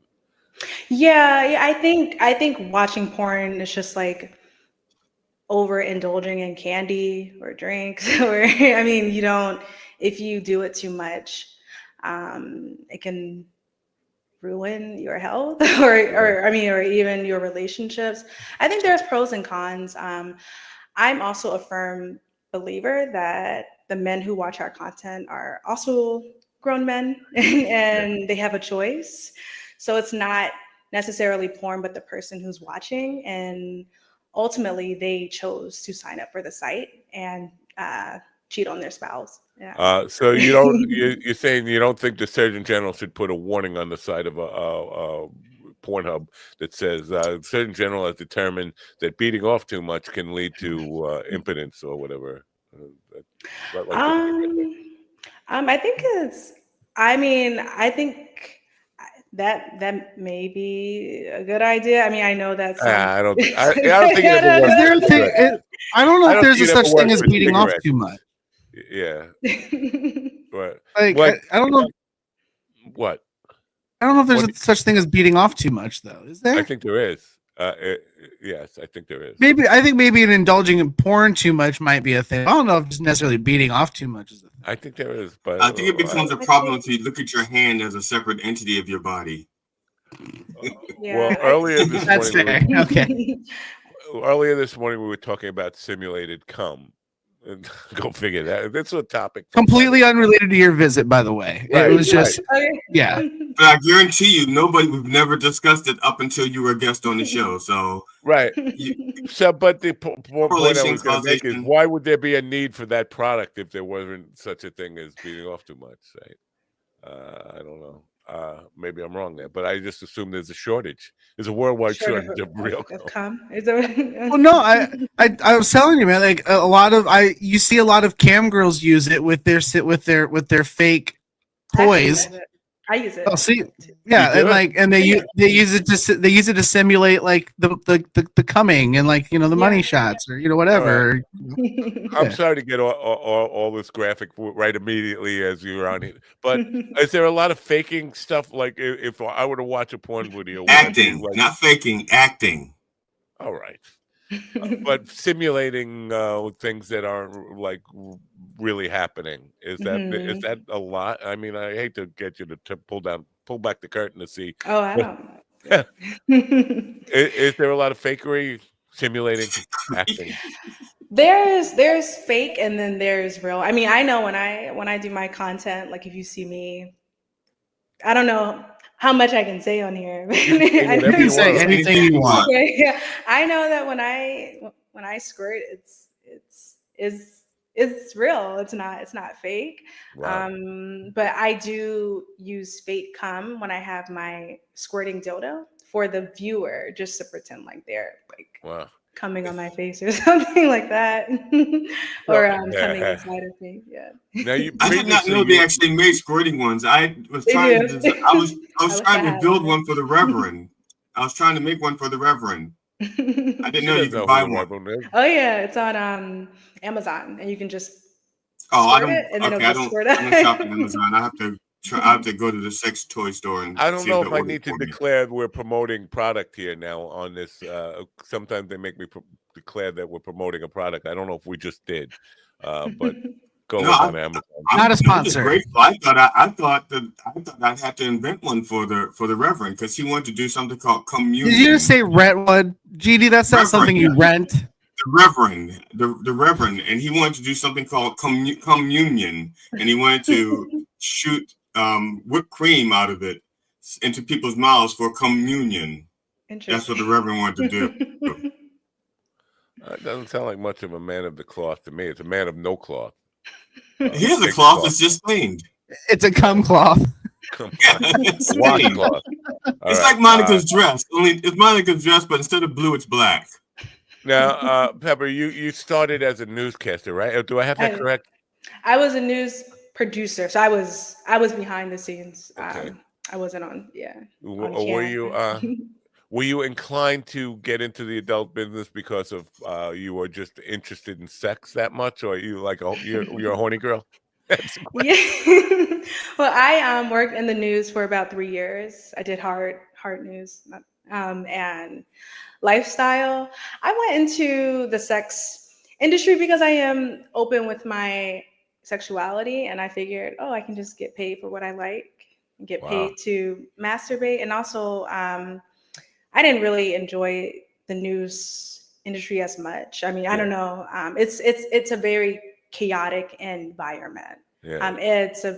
And it involves certain type of people that enjoy and thrive on that, and I just don't. And so I found an opportunity where I can just get paid for what I like and have a more flexible life too, and travel and still masturbate and get paid for it. Now, did you have a contact to get you into the industry, or did you go cold, pretty much like a cold call, like audition or something? Yeah, that's how difficult is it to get into? Well, I started as a phone sex operator. So, yeah. Oh, I remember your voice. Yeah. I thought your voice sounded familiar. My younger half sister did that for a while. Oh, really? Really? And the weirdest thing is, because I didn't know she was my sister, because I was the youngest kid, so I thought, and my father had another kid outside of wedlock, and so I was the only member of the family who didn't know I had a little sister. Mm-hmm. And when I was an adult, I found out about her. I got her phone number from my regular sister, and when I talked to her, she had this deep, sultry voice. Mm-hmm. And I said, "Your voice is so deep, so sultry." She goes, and she says, "Well, I'm a sex phone operator." But that was just her voice. That wasn't her sex phone voice. That was just the way she talked. Right. So did you have a voice a persona or a separate voice that you developed for sex phone operating? No. People have always told me that they like my voice. Yeah. And then I thank you. And then I just use it to my advantage. And I do tweak it a little bit on the phone. But it sounds like how I'm talking now. Wow. Very soft. Yeah. I think I'm gonna take a break here. I'm sorry. Jesus Christ. We need to get a shot collar for Matt that we can control when we have guests on, so when he starts getting crazy, we can just pull him back a little bit. I'd like to get paid for masturbating, actually. Just once. You can. I have a buddy who did it. I have a buddy who did it. He got a cam. He was out of work because of medical. I'm not gonna say what medical issues, so it'll give away who it is. But he was having medical problems. He was out of work, and he got a cam, and he was making like $600 to $800 a week. And then some guy was like, "Hey, I'll send you some underwear if you wear them and send them back. I'll send you $500." And he sent him $500 to wear underwear. Like, he made a killing. He went back to a regular job, but now he knows. But why? Ask you first. Okay, I'll tell you why. He said it was literally becoming a pain in the ass. What he was performing on cam was becoming a little too much for him, and people kept wanting more and more. And he was like, "Okay, I'm just gonna go back to work." Wow. So I just want one to say I did it, like a bucket list thing. And do it on Twitter. You should do. Yeah. You can do it on Twitter now. There's Twitters all over the place now, just people fucking and jerking off and squirting everywhere and just all over the place for no reason. Now I have a family show. Yeah. Okay. Sure. Family making show, maybe.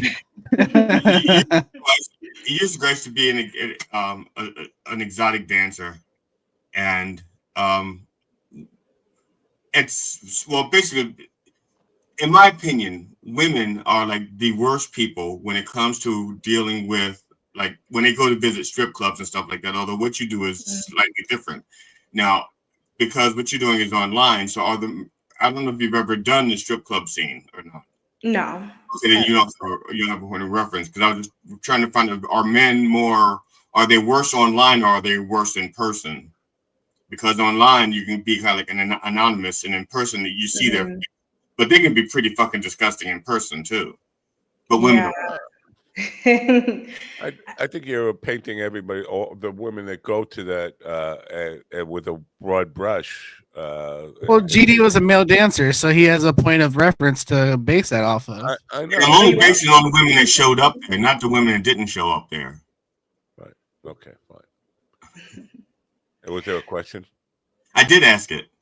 I will say, when I went to the AVN Awards, we interact with men and women there too. And I did notice, women being a little bit more, the ones who weren't in our adult industry were a little bit, I don't know the word, kind of like catty. Wow. Yeah. I know that when I tell people in person what I do, I get a more negative reaction from women than men. Wow. And I don't know. Jealousy? Maybe it's just. I think it's because you're attractive. Yeah. I think if you're unattractive, they would have a different response. Maybe. If you were unattractive, they'd be like, "Oh yeah, that's probably the only way you get attention." But with you, it's probably more like, why are you taking my man's attention? Huh? He comes home and he's on the computer looking at Pepper Cat when he could be having all this. You know. See, now I don't know if you could tell this, but I'm actually an old guy. I know I look very young. I look probably like a 20-year-old. You look young enough to pass for 70, man. I know, but back in the 70s, only unattractive women. Like Linda Lovelace was not a pretty woman at all. And like when porn first started, that's all who did adult films were unattractive women. But then it became acceptable, and now there are no. I'm just gonna put this out there, and you can shoot me down if I'm wrong. Everybody in the industry is good looking. No, there's no ugly people left in the industry. Steven Chick said. Some of it's makeup, Matt. Some of it's makeup. Models, like some professional models, without their makeup, really look something homely, but their face is something of a palette. So if you hit like the home pages of like Pornhub or any of the big sites, sure, you're gonna be greeted generally by like the more attractive women. But I mean, you go through a couple pages, you'll see the amateur stuff, or like the people that prefer like the bigger ladies, or like certain types of women, like the homey types, instead of like the homebody versus the swimsuit body. Or man, think of it like baseball. Everybody's on the team, but not everybody's batting 300. Some people are batting 100, 130. You get amateur videos of a couple 22-year-olds from college, and they're both astrology students. You get my drift? Like, are they right? No. Actually, some of the top earners are the ones who are not. They don't fit the beauty standard. So if you go to clip sites, like indie clip sites, and even Pornhub, some of the top earners don't have like the perfect bodies or the perfect face, because what people don't understand is that there's a niche for everyone. And also there are a lot of men who don't want to cam with women who look perfect. They want to cam with women who they could see on the street, or I don't know, like their neighbors, or someone who's not as perfect. They want the girl next door instead of the supermodel. Yeah. Have you lines that you won't cross? Like you mentioned, everybody has a niche. I know some porn has gotten like really wild with some of the categories that are there standards that you won't, like types of porn you won't get into or do? I'm pretty much open. The only one I really won't do is anything that draws blood. I know guys have wanted me to like stab myself with a fork or something, like stab my hand with a fork, or like burn myself with candle wax and stuff like that. I mean, I may do that, but I never heard of that stuff. Wow. Yeah. Wow. Yeah, like blood. People like that. And I've heard of the candle wax thing, but not the blood and stabbing yourself thing. The candle wax thing I've heard of, in my world it's kind of normal, but like the stabbing stuff, that's fucked up. That's it's kind of my wife offered to, my wife says, "You need pour wax on your chest?" I said, no. In 2003, I had this crazy girlfriend who she'd love to just hot wax me. And like after the second time, I was like, "Do we have to do this? I don't. I'm not opposed to it, man. I don't mind getting a little beat up in the bedroom, man. Like slaps or bites or some wax, that's fine, man. But again, stabbing a fork or like a needle or like, I'm good on that. It doesn't bother you, but it bothers me to watch you go through it. Okay. Now, is that explained before you go to the job for the gig, whatever we're calling it? Like, do they explain that there's going to be a guy here who wants to stab you with a fork, and you have a chance to say no before you even go there, or do you just show up and then figure out they got you paired up with some weirdo dude who wants to draw blood, and now you have to say no on the spot on the set? What's the Well, I do solo work. I do camming. So I mean, guys cam with me, and then they just want me to do certain things on cam. Yeah, I've done a couple of collaborations with other women. So it's not common for me. Yeah, I'm like in my room, just like doing silly stuff on cam. Have you been on the street for the work you do on camera? Because I think your look is somewhat distinct. So I would think that if I saw you and saw you in the street, I would recognize you. Really? Yeah, I've never been recognized, but most of my customers are married. So I think maybe they've seen me and they just don't say anything because they don't want to get in trouble. I do know that when I go through the airport, I get a lot of double takes from people. And I don't know if it's just because they find me attractive or they know me from a porn site or they cam with me. Both. Well, yeah, probably both. I mean, to be honest, because on the picture that we used for this show, to me, you look like Chaka Khan. Everyone says that. Now, but when I see you here, you look like one of my nieces. Like you could actually show up at one of my family reunions, and I would just try I'm just saying. I'm just thinking, if you showed up at one of my family functions, I would just hug you and assume you're one of my cousins from one of my other. That's it. I've done that. Hey, welcome to my yard of holes, man. I'm glad you found one. Go ahead and try to get yourself out of it. We're gonna let them continue the conversation. I'm just saying that she could be in my family. I mean, I've been told by customers that I look like people who they know. Yeah, but it usually comes from a sexual. But I don't think that's your. No, because I haven't slept with any of my cousins. I kissed one once, but that's because I didn't know she was my cousin. I have a big family. You have a big family. You meet people, and you have no idea who they are until someone says, "Oh, don't kiss them. That's your cousin." It's like, what? No, I get that. Like, my family all lives in like basically one town. So like, there was that fear when I first moved there because I didn't fucking know anybody. Oh, this cousin lived in New York, and they were down visiting. I had no idea.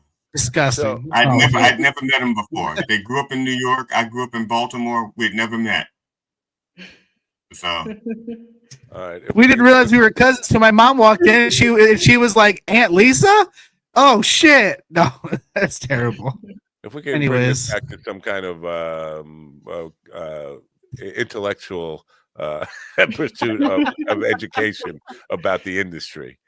So who does your hair? I love it.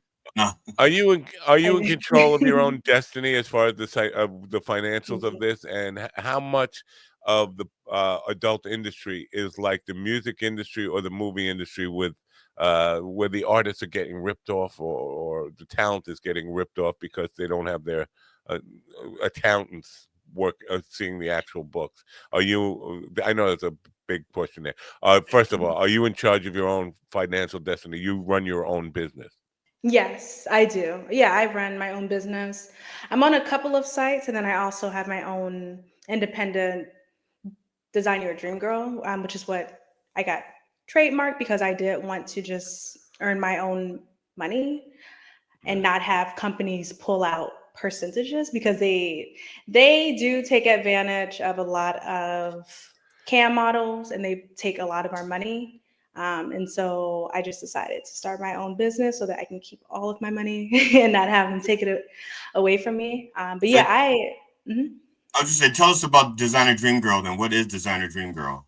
Yeah. So Design Your Dream Girl is basically a place where it's a customized experience where I allow men to have their own fantasies or connection and customize it in a safe place.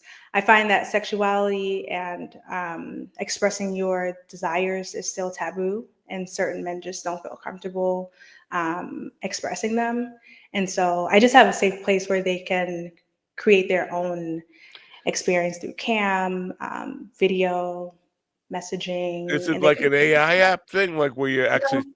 no, Well, so it's a physical. What is it? A sex doll thing with? no, I mean, no, it's me. It's me. They contact me. It's 100% human, and I created it too because there are AI chat boxes and sex dolls that can't really provide what sex workers can when it comes to actually having human emotions and understanding. so I'm just trying to get some clarity around how it works here. I go onto your website or a phone conference thing, and I tell you my dream girl is a 900-pound redhead. I mean, you have to have all these kind of makeup and suits and whatever ready like a wardrobe department at your beck and call to get into the role that what if somebody's asking for. No, it's more so a guy comes to me and say, "Oh, I have this fantasy of a woman who's into BDSM, and I want her to do this throughout the day, or tell me certain things, or send certain pictures that I want to see." It's not more so like a physical, but more so the fantasy that I am fulfilling. So I was thinking that to go to your.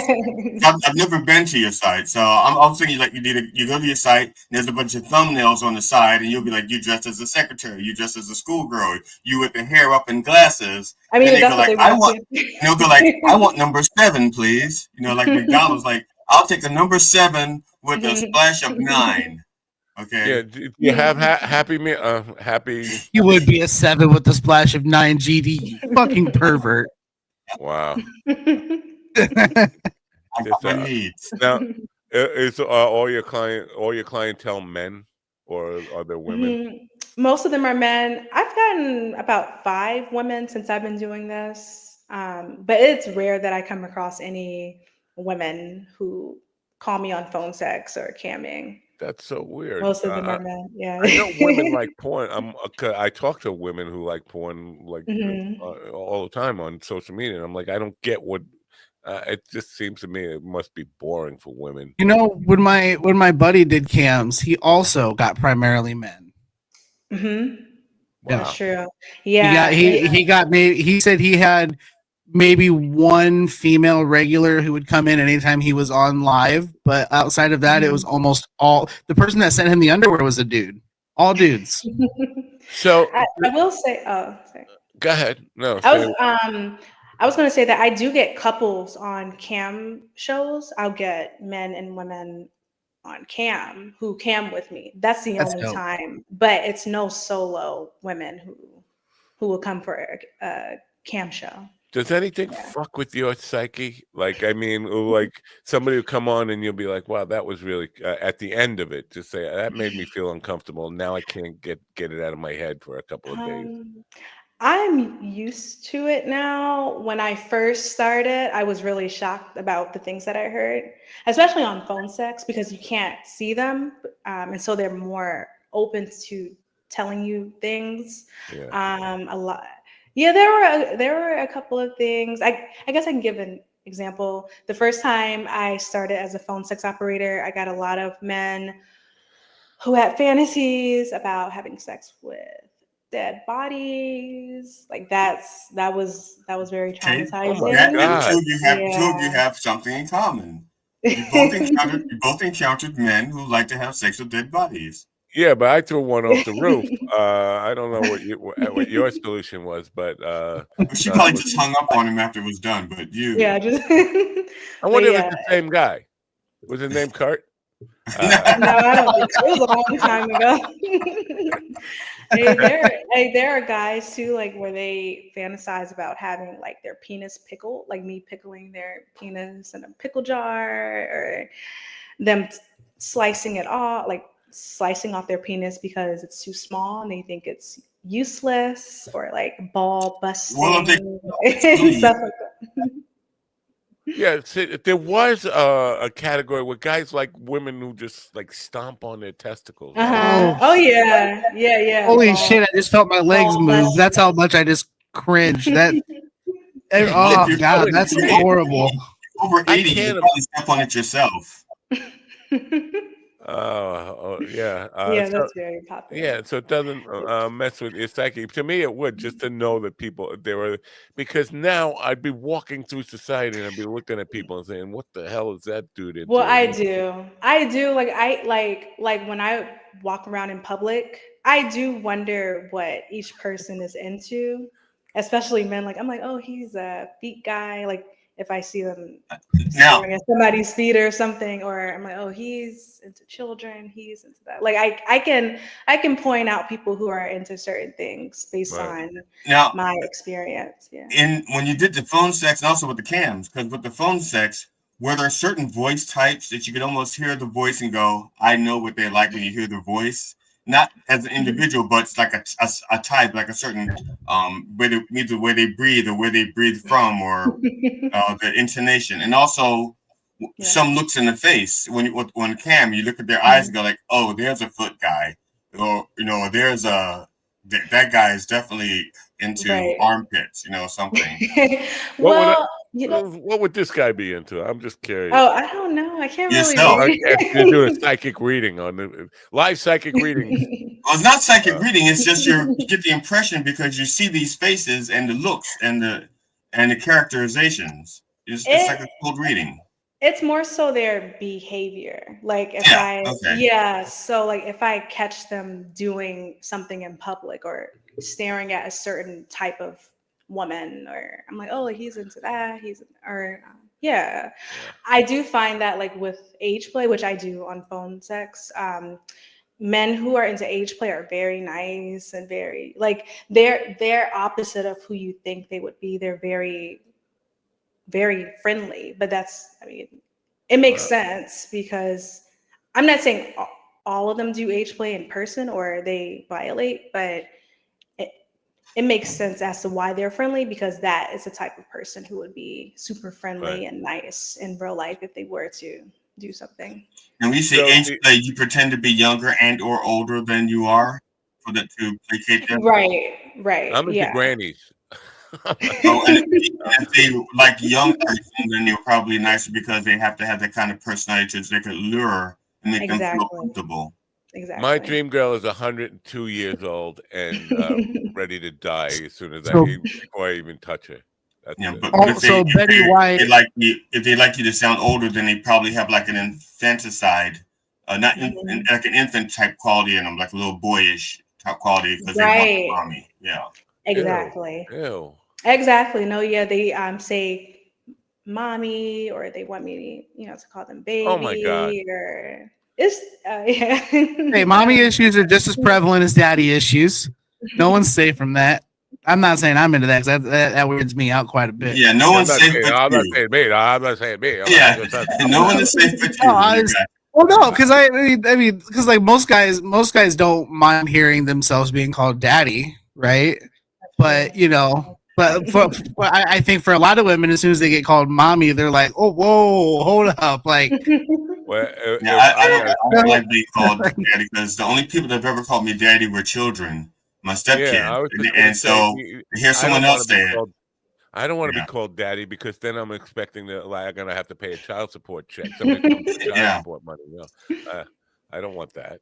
Well, I have to feed crazy, them. Steven. Steven's such a kinky guy. Well, we gotta remember I live in a Hispanic household, so I get called Poppy, not Daddy. So it's different. Well, that's a different connotation. Now what is the platform? Are you on OnlyFans? Fans on? So now can you age verify? Because I'm curious about this because I know Pornhub had this thing in Texas where they had to age verify somehow, and that would cause a big problem. And we've gotten to arguments about that on the show. Can you age verify and make sure that it's not a 17-year-old dude calling you? Yeah, OnlyFans is super strict. On phone sex, like Night Flirt, all of those sites you need, and ID or something to show your age. Like you can't sign up without Wow. that being verified. And it takes days, maybe weeks for them to approve you. Even those who work on those sites too. Yeah. Do you have a family who knows what you do and do they approve of? They okay with it? Yeah, they just found out a couple of months ago, and I've been doing this for about 3 years. How did they find out? Did somebody rat you out? Did cousins call up and yeah? How did they find out? My sister knew, and I think she told them. Also, my dad is a former CIA agent, so he has like he knows everything. Radar. Wow. Yeah. Wow. Is your sister older or younger? Is your sister older or younger? We're twins. Then her father, who's a CIA agent? We're twin sisters. Sister's older than her father. What was that? Her sister's older than her father. No, he was what? How does that work? Yeah, but like that doesn't math. I just try to mix everybody up. No, I was confused. No, so your has to know what you're doing then, because you have to like warn her and say, look, you might get recognized in public. Yeah. right. Like what? Right. I really apologize. I know I came over the top when I asked you to stab yourself with a fork, but so next time I'm going to do a spoon, okay? And she'd be like, "What the fuck? I don't know." Hey Pepper, look, I just talked to some guy, the spoon and fork thing. You got to get me out of this. Wow. No, but yeah, she knows. They don't care. I mean, I like bought a house and I've been traveling, and as long as I'm safe and I'm being responsible. Are you married? No. In any kind of relationship? I was, but I'm not dating right now. So I'm just. I mean, I'll date around, but it's not anything serious. It's always weird when you see attractive women who are not with somebody. You're like, what's up with that? Why? She just doesn't like men. No, because men are very immature and childish and easily intimidated. Well, I was gonna say I've been in relationships and they always try to humble me, and so it's got to affect I don't want to be humbled. It's got to affect your perceptions of somebody who might be interested in you. Like I know all the kinks that you guys have. What's yours? It's kind of. Well, no. When I dated in the past, and they knew, which they didn't care. They were actually happy because they felt comfortable doing things with me that they didn't feel comfortable telling other people, because they knew that I was open-minded and I wasn't going to laugh or make them feel ashamed for being into something. Wow. You see, now I would be open-minded and laugh, so I guess that's a difference. Yeah, no, laugh at them. Laugh at them. I wasn't laughing because it was so small. Poor Matt's having flashbacks up in here like he went to Knob. It's not that small. It's average. I'll flash back to 9:30. It was cold outside. It was cold outside. It was cold. Tell us about the podcast now. Do you have guests on, or is the podcast a solo thing where you're just talking about your experiences? It's solo and guests. So I'll talk about my experiences, all of my naughty encounters online, and then I'll have people come on. I have other adult content creators come on and talk about what they do, and then I'll also bring in experts like sex therapists, anyone in the field in terms of psychology, to break down why people are into certain fetishes or why people have sexual shame and who are afraid to embrace their sexual side. So it's more so humanizing those who consume our content and who work within our content. Right. Is adult podcasting like a big thing? Like, are there a lot of them, or because it seems like it would be a very small niche, because you have to. A big part of the podcast clickers are under 18, so if you have to restrict those under 18 people, you're limiting your audience in a big way. So are there a lot of them, or is there a lot of competition within the adult podcasting? Yeah. I mean, there were a lot of nominations at the AVN Awards. I think there were like 20 podcasts, but yeah, it's super common. I mean, you get a lot of horny men listening to us. Either one of you guys ever listen to an adult podcast? Like, seek out adult podcasts? No. There was. I don't even listen to this podcast once I'm done. Okay, so admittedly, there was one I listened to maybe like it was probably 4 years ago now. I was interested in. It's kind of embarrassing. I don't give a shit. Fuck it. I was interested in trying to find other ways of cunnilingus, right? Like I was like, there's got to be other ways of doing this. I feel like I'm not doing it quite right. And so I watched a video and I listened to a podcast, and that was the last one I listened to. And I learned a lot from it, but then afterwards I was like, yeah, I couldn't listen to probably like 2 or 3 of those in a row. Not of that particular one. You should have. It was graphic. Me. I have a woman I could have introduced you to. The woman that taught me. She was. I think any woman is ready. I thought your mom passed away. No. This is a woman who picked me up in a bar. I was a lot younger then. I was in my 20s. Experience is every woman wants to teach that, because every woman. The last one told me, no, you're doing it wrong. You're not doing it my way. But that's interesting that you can actually take a Cunnilingus 101. Oh, dude, I took it like a course, dude. I was like, I listen. I've become quite proficient at it. I'm gonna brag a little bit, but it took some homework. All right, like I was like, I gotta figure this out. I'm not doing something right. Did you take the Willie course?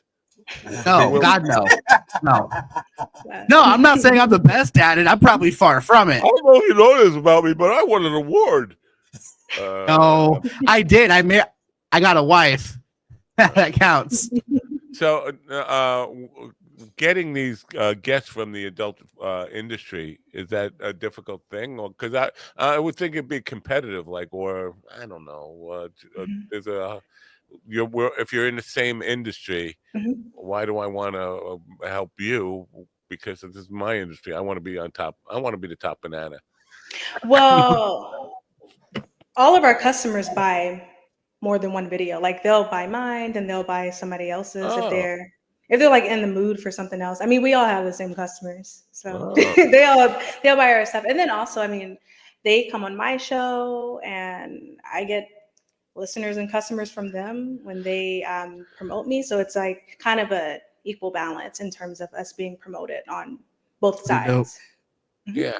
I don't remember how I got Eva Lovia was the or Lovia, something Lovia. I don't know how you pronounce her last name, but whatever. That's not her real last name. But I don't remember how I got her to be on the program. But I have always thought that having people from the adult film industry would be a good draw for audiences, because it's something that a lot of people are interested in, even though most men say they've never watched it. They spend $1 trillion every year. Somebody watches it. Right. But reaching out and finding them. So is there like a network? Do you have like a union? You don't have a union, but I mean, you all know each other? Yeah, I mean, I went to Exotica. I don't know if you don't know what that is. It's like an adult conference where they travel to Miami, Chicago, DC. They always travel around the US, and it's basically a conference where people meet adult stars and fans come. So I went to the Miami one to cam with my free cams, and I met other cam models, and I got them on my podcast. And then they connected me with other people, and then they connected me with other people. So I mean, it was kind of like a ripple effect. Yeah. How did you choose an Pepper Cat? What was that? You kind of how did you cut out Pepper Cat? Oh, how did so I used to do pet play, kitten play. So there's a subset. There's men who like when I act like a cat, and it became popular. And so, Pepper is like ebony, like brown, like dark, and then cat, obviously cat. And so I don't do it anymore, but I did act like a cat and drink milk on camera and like lick my paws and and acted like a pet. And so that's where the name came from, like Black Cat, but Pepper Cat. Now, are you on Facebook? What social media? Are you on Facebook as well, or what other social media are you on? I'm on Twitter, Instagram, Blue Sky, Threads. Wow. Yeah. I'm on everything except for Facebook. Facebook is kind of funny when it comes to adult content creators. Oh yeah. Now, is it Peppercat on all of them? Yeah. Well, if you go to designyourdreamgirl.com, it has all of my social media. But on Twitter, Black Cat Pepper, BLACKKATPEPPER, and then Instagram, Pepper the Black Cat. But all of them have title Black Cats, but the handles are a little different. But if you go to my website, you can just click it and then find the links. And that's designyourdreamgirl.com? Yes. Design Your Dream Girl. Yeah. Is falling in love or stalking or all that kind of, is that a problem? I mean, guys who just go too far or just, and how do you deal with that? Do you send Steven over to break his legs? Oh, I'm sorry, Steven. That was bad. I'll go break your legs. It's cool. How do you deal with that? I mean, that's gotta get law enforcement involved. What's the protocol for guys who get too attached? Yeah, when I first started, I used to do camming on my free cams and Chatterbait. So you're in a room with a bunch of people, just typing. And I got a couple of guys who fell in love or got too attached and saw me as their girlfriend. You said you wouldn't tell. Thanks. Now I'm out. Now you're out at me. Now you're out of me. Jesus Christ. But wait a minute. You told her you love it too because you told me. But I have different body types that I like at different times. I just go through these phases. I'm definitely hurt by this whole thing. I told you, I went through a Queen Latifah phase, and then I went through a Serena Williams phase. I went through an Eartha Kitt phase, Lena Horne phase. Yeah, I have these phases where I just like certain things. So with me, you were going through your Groucho Marx phase? Absolutely. I love Groucho. He's one of my favorites. Well, that's the nastiest remark I've ever heard. And how did that? Sorry, Pepper. This is what I deal with two old guys all day. Like this is just how it is. So. Oh. I'm 23 years old. Why would you say that? Yeah, 7 times. Right.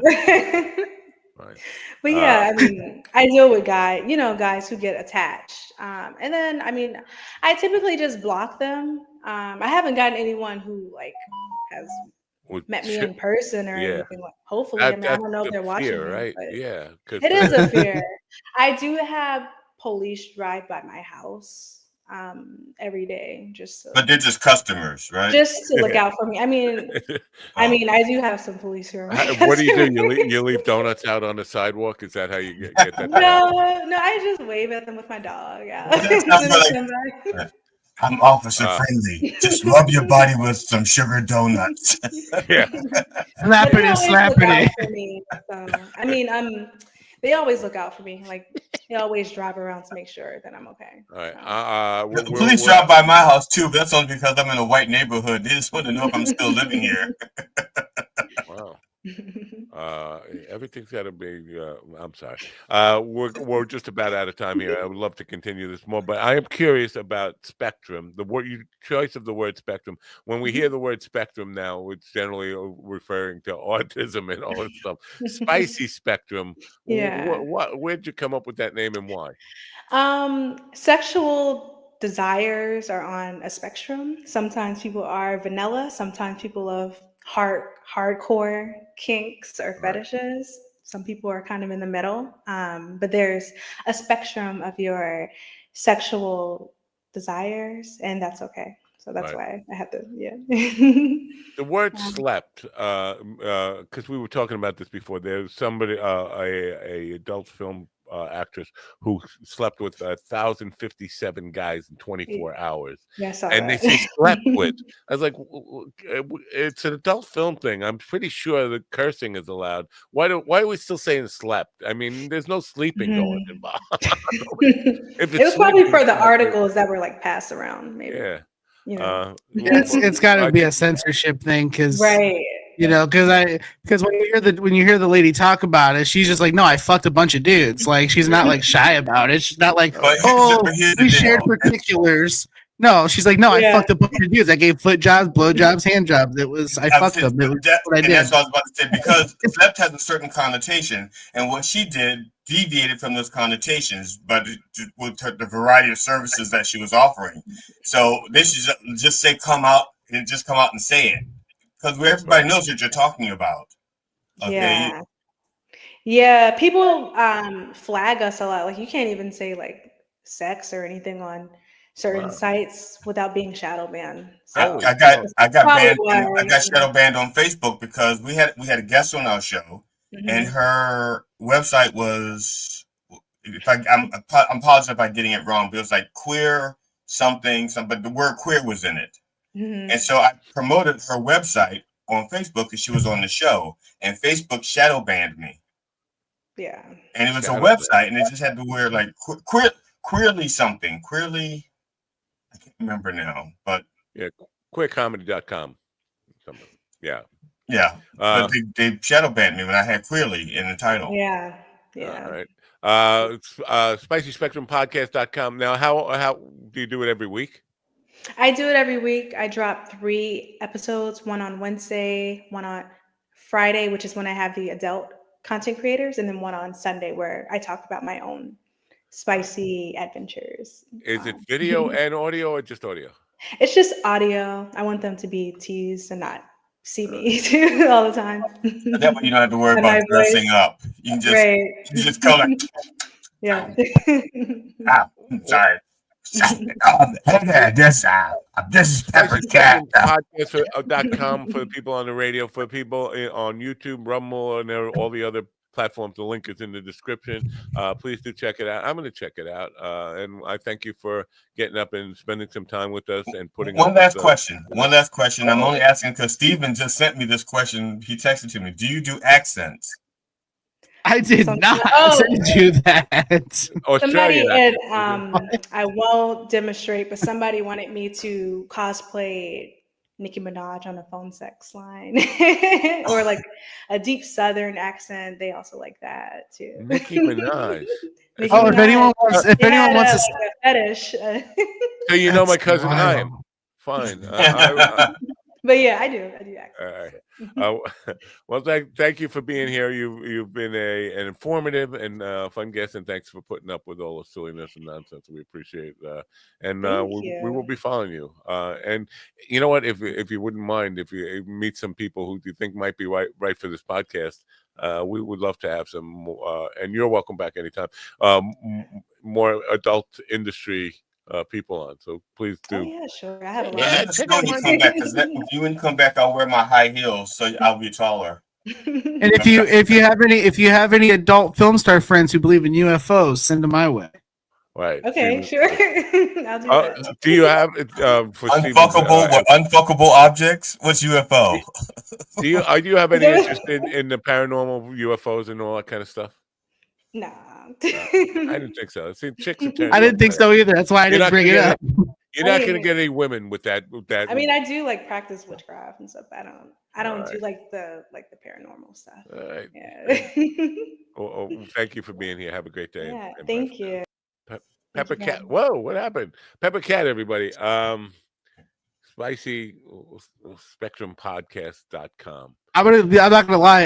The first time I saw that go across the screen, I thought it said "spicy rectum." Yeah, spicy rectum, which is me after like Taco Bell. It's funny because I see the word Trump in there. I see Spicy Spec Trump Podcast. Spicy Spic Trump. Whoa! I just saw the Trump in there too. That's a little weird. I just wanted to. This isn't a story. It's just a anecdote, right?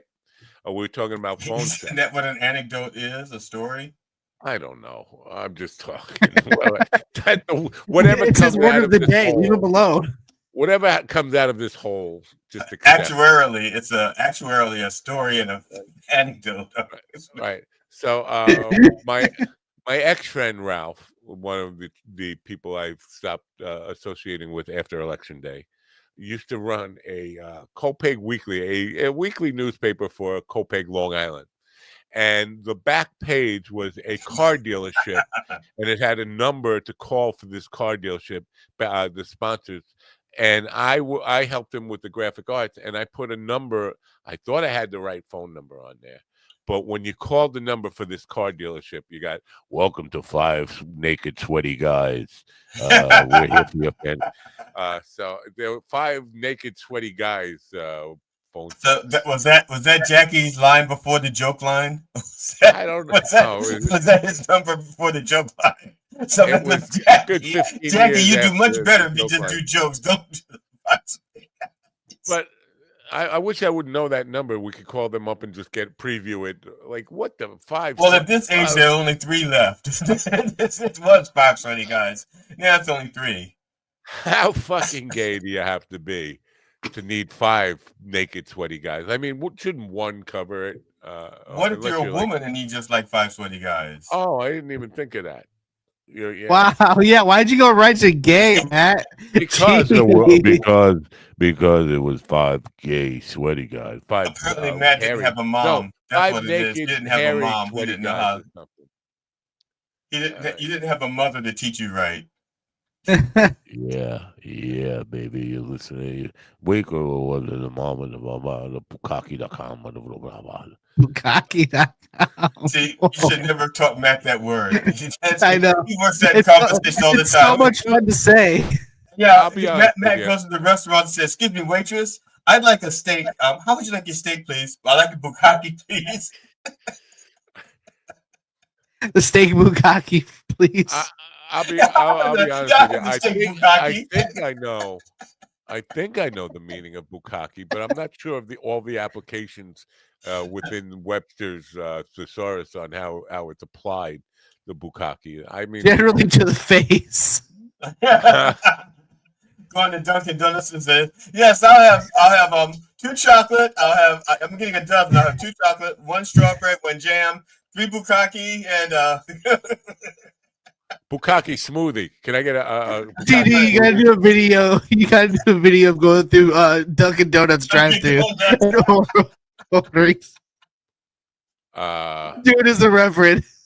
Yeah. I'd have to get the camera somewhere that nobody would see it. I could do that. Damn it. I wish we were closer together because that way I could have you in there with the camera. I know. You can shoot both of us.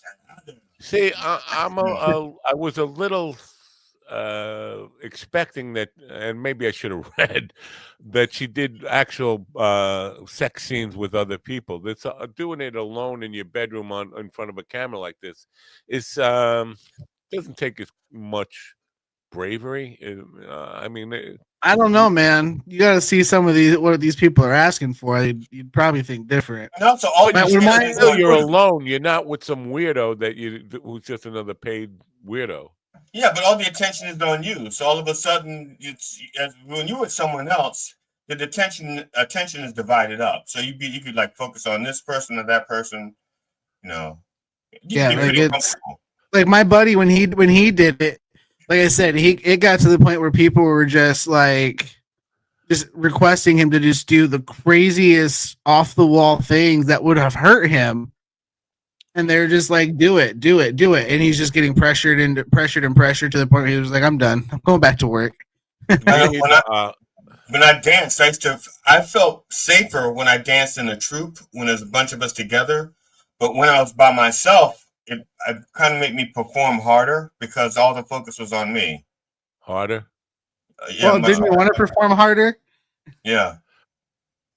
But it's different than when you're in your own house, in your own room, in front of a camera. You could turn off. You're in complete control all the time, and I think especially when you got cops driving by to protect you.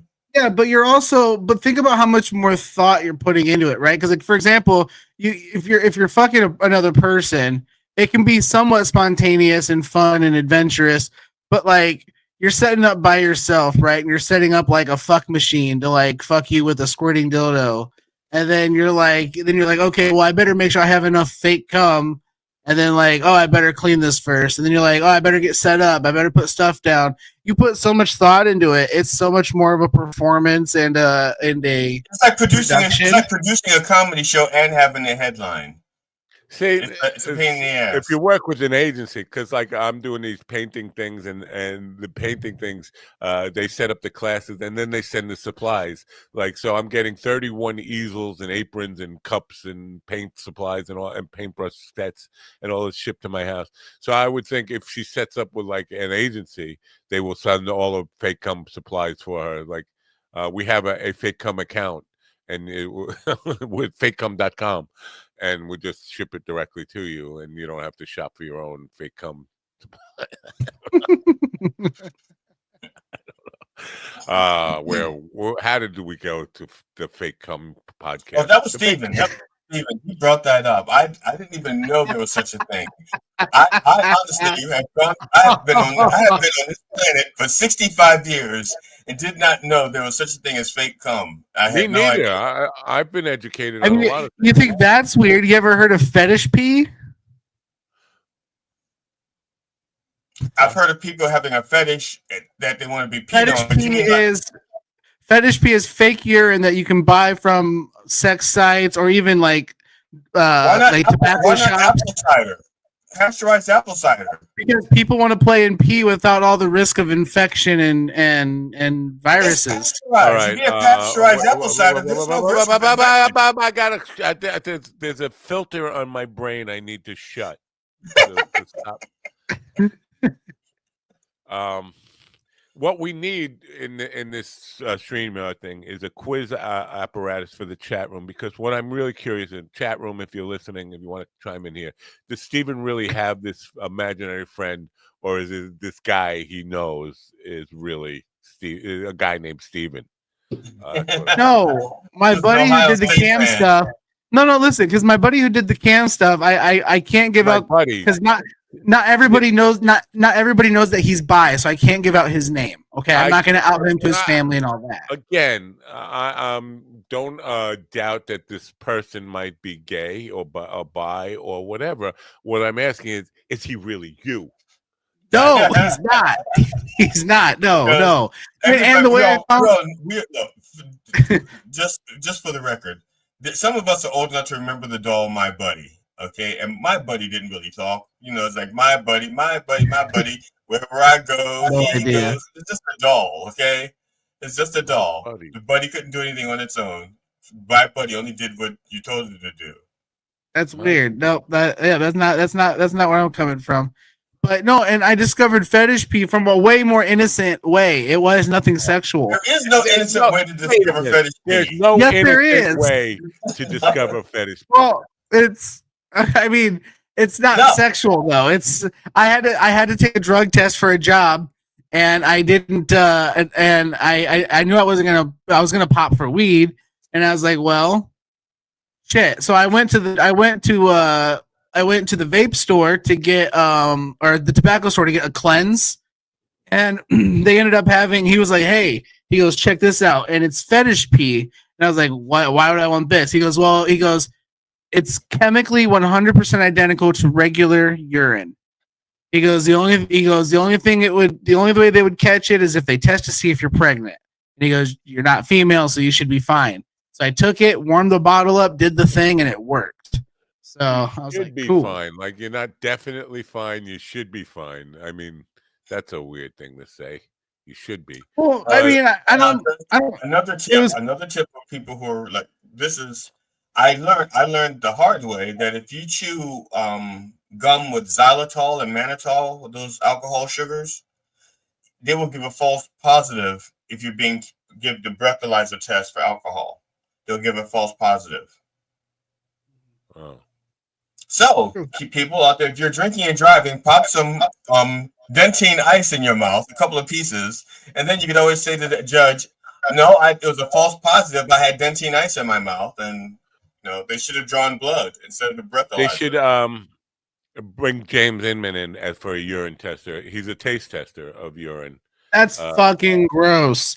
But yeah, the fetish pee shit worked really well. Well, there's fetish pee shit also? Oh, I mean, maybe I don't know. I'm not into poo pee pee play. Listen, there are people who are into it though. That Aiello chick, that sex worker who she does all these polls on Twitter. She openly admits that she's a poo eater. She called it poo eating. Like, what the hell? What else are you gonna call it? Shit eating. But I mean, but then you have to grin. You can't shit eat and not have a grin. Otherwise, it's like that can't be healthy. That's got to be borderline. Not borderline. It's like that has to be dangerous. Yeah, like that's it's all waste.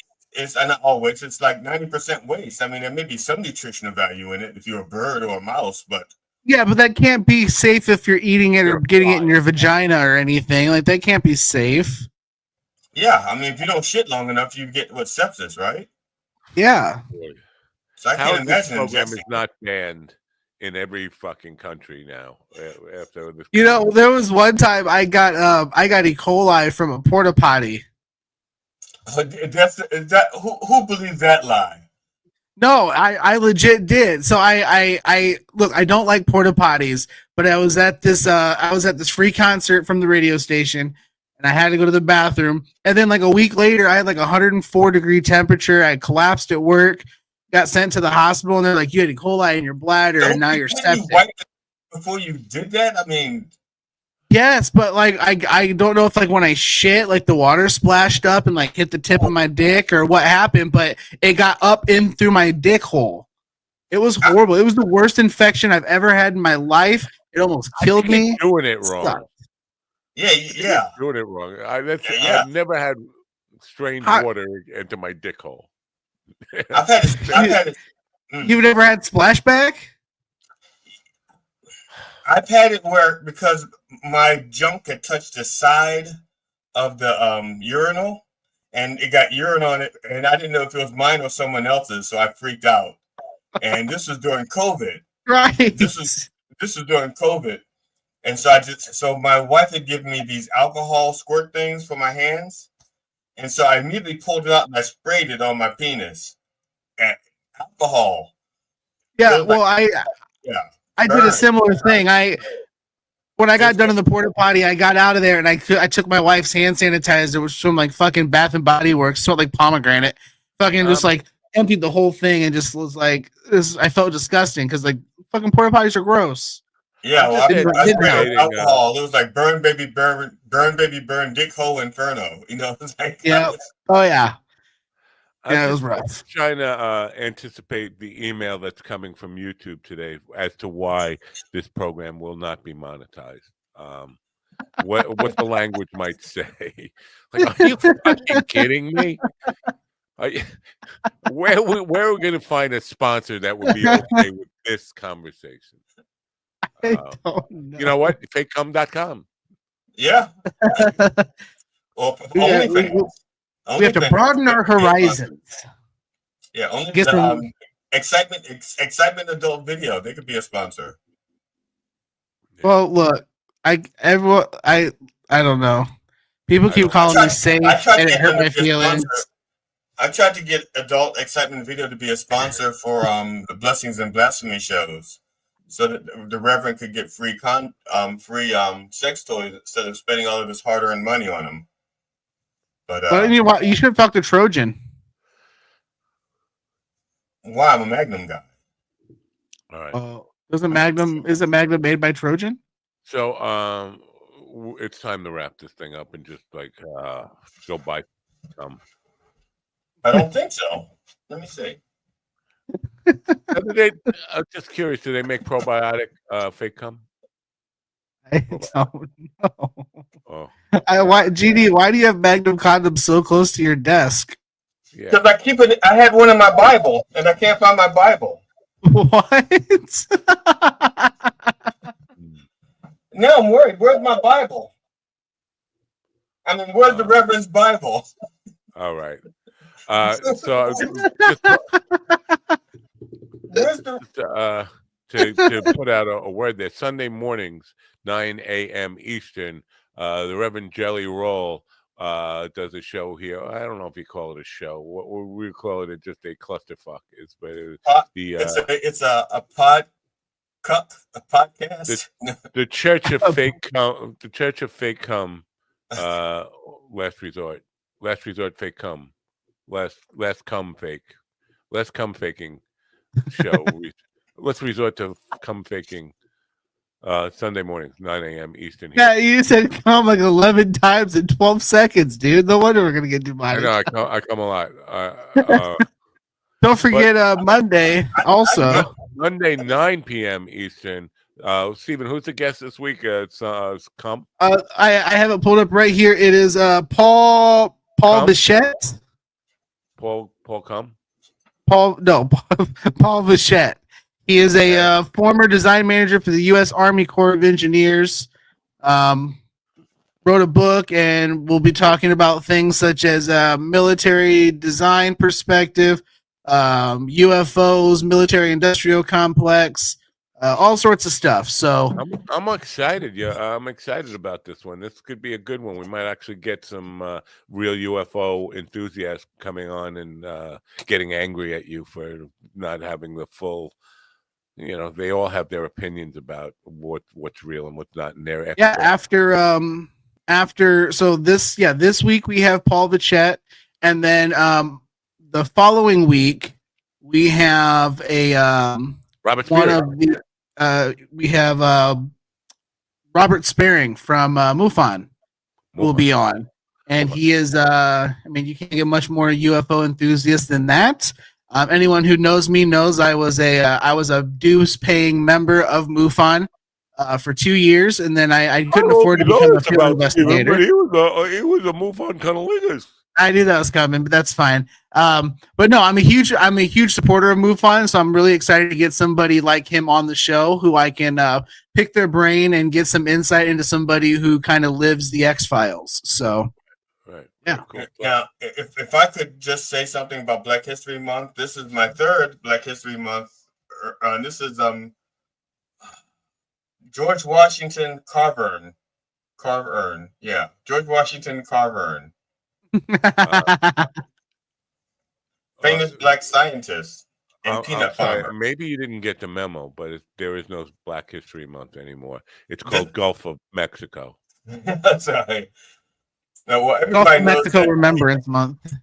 Yeah. Well, everybody knows that DEI is just so they don't have to say the word nigger. They can just say DEI or any other racial slur, or say DEI. I guess this is the Beaver Man, John Beaver. John Beaver. He was also a paid MUFON eater, MUFON cunnilingus. No, he's making fun of me. It says, "Ooh, look at me! I'm Steven. I had a MUFON membership." I thought he was. I mean, anyone can get one. You just go online and do it. But I read it wrong. No, I was a member, and I made fun of them all the time when I had the radio show on WNYG AM. We used to have MUFON people all the time, and I would just like goof on them. Like, you guys are like the closet nerds. You goof on the MUFON? Oh my God! Goof on the MUFON. Goof on the MUFON. That is so bad. They always talked about proof, like evidence and stuff, but they never brought me. Bring me something. Bring me something I could hold in my hand that has actual proof. Bring me a piece of alien dick. You used to goof on the MUFON because there was no proof on? Yes. Well, that is why I got great poupon from a guy at MUFON that he goofed on. Listen. Did you buy it with a Groupon? Yeah, I had a Dupont. It was from MUFON. And now now his wife needs a Dushan. He filled her with Dijon. This segment is sponsored by Dr. Seuss. But no, that's why I always start the UFO conversations with the reminder that, until one of these things falls out of the sky in Central Park and regular people can go up and touch and see these things, it's all conjecture. And that was New Mexico, but it's all conjecture, and you have to pick and choose. I really do. I mean, maybe we could Google this, but I'm pretty sure there was. It's a while back now, and my brain is probably just playing games on me. I think I vaguely remember what you're talking about. Something in Central Park where a bunch of people thought they saw a UFO land in Central Park. The guy Preston Dennett, who I know you've been in contact with, Preston. He says he saw close to here maybe I shouldn't ruin this story, but a spacecraft landed and the little green men or little aliens got out, and he witnessed them as a young person, not too far from where I grew up. So. I mean, it's it's you hear a lot of stories like that, and it's again, not one of those people ever has a piece of evidence. It's when after Preston was on my show, he got catcalls from the gay community. I had nothing but gay guys in the chat room, in the chat comments, or the comments for the video, asking for Preston's number. Is he single? He's apparently there's quite a few bone smokers in the UFO community, or they're just attracted to Preston. I don't know. Anyway, no, but yeah, he's been real sporadic to get in touch with. I message him, then it takes forever to respond. He probably thinks you're one of these gay stalkers that from when he was on my show. Yeah, I do give that vibe, I suppose. So we got through another week. Do you feel like we got through another week, or barely? But we did. I mean, not without casualties. But we lost one. We left one Marine behind. I'm sorry. It is what it is. And just one more person to badmouth me and say bad things about me now, and I deserve all of it. Just send it all my way. Beat me up. All right. So you guys have shows Sunday and Monday on this network. Any real shows coming up this weekend? Nothing. No. I have this afternoon, but I don't have any real comedy stuff. Hoping that the weather stays okay, so I can go film these skits for the 27th. Part of a comedy showcase where I'll be doing stand up as well as being featured in some skits, which will be fun. It's good to finally hear you admit that you're going to stand up. I hope Disability is not listening, but good to hear you. I actually just got word that my Medicaid might be approved finally, so we'll see what happens. Cool. Right. Yeah, my wife is coming home Sunday evening. She's scheduled to come home Sunday evening. So you're going to get rid of all the fake cum that you've been guzzling? It might have to get rid of all the real cum he's let go of while she's been gone. Wow. Why? Yeah, why? Yeah, why? Why? I'm a married man. He can't no, I just mean I don't think she wants to come home to a pile of either cum or tissues or socks or whatever you use. You don't know how old I am. You know how long it would take me to make a pile of cum? She had to be gone. She had to be gone a lot longer than 2 weeks. Hey, listen, you know what? Listen, I have people all the time tell me that they forget that I'm disabled when they, just because we hang out and talk or whatever. I forget you guys are 73 years old. Okay, I'm sorry. I forget. I've never forgotten that you're disabled. It's all over your face. Know. I mean, I look at you and thanks. I see. I don't know.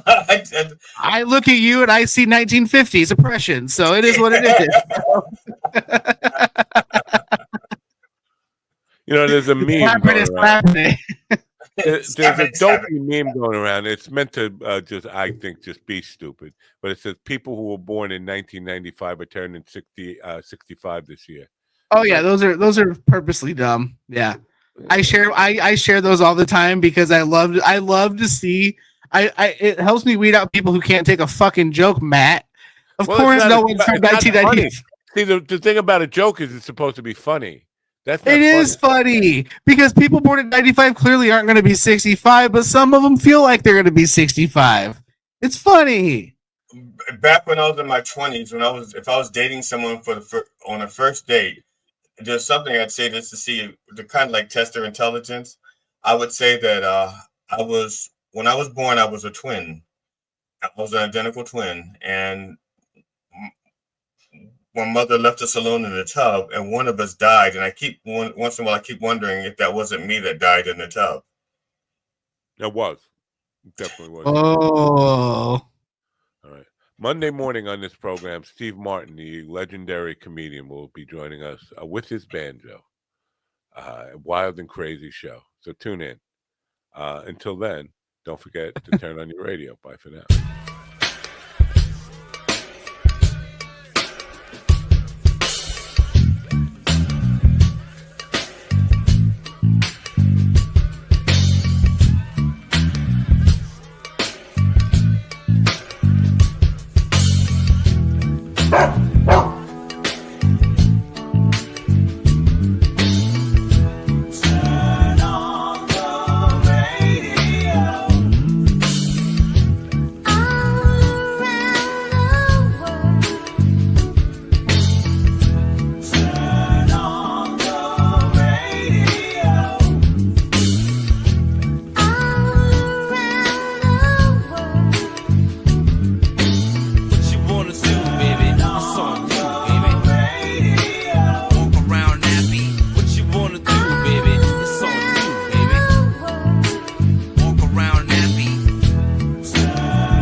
Listen to me now. Listen to me, listen to me, listen to me now. Listen to me, listen.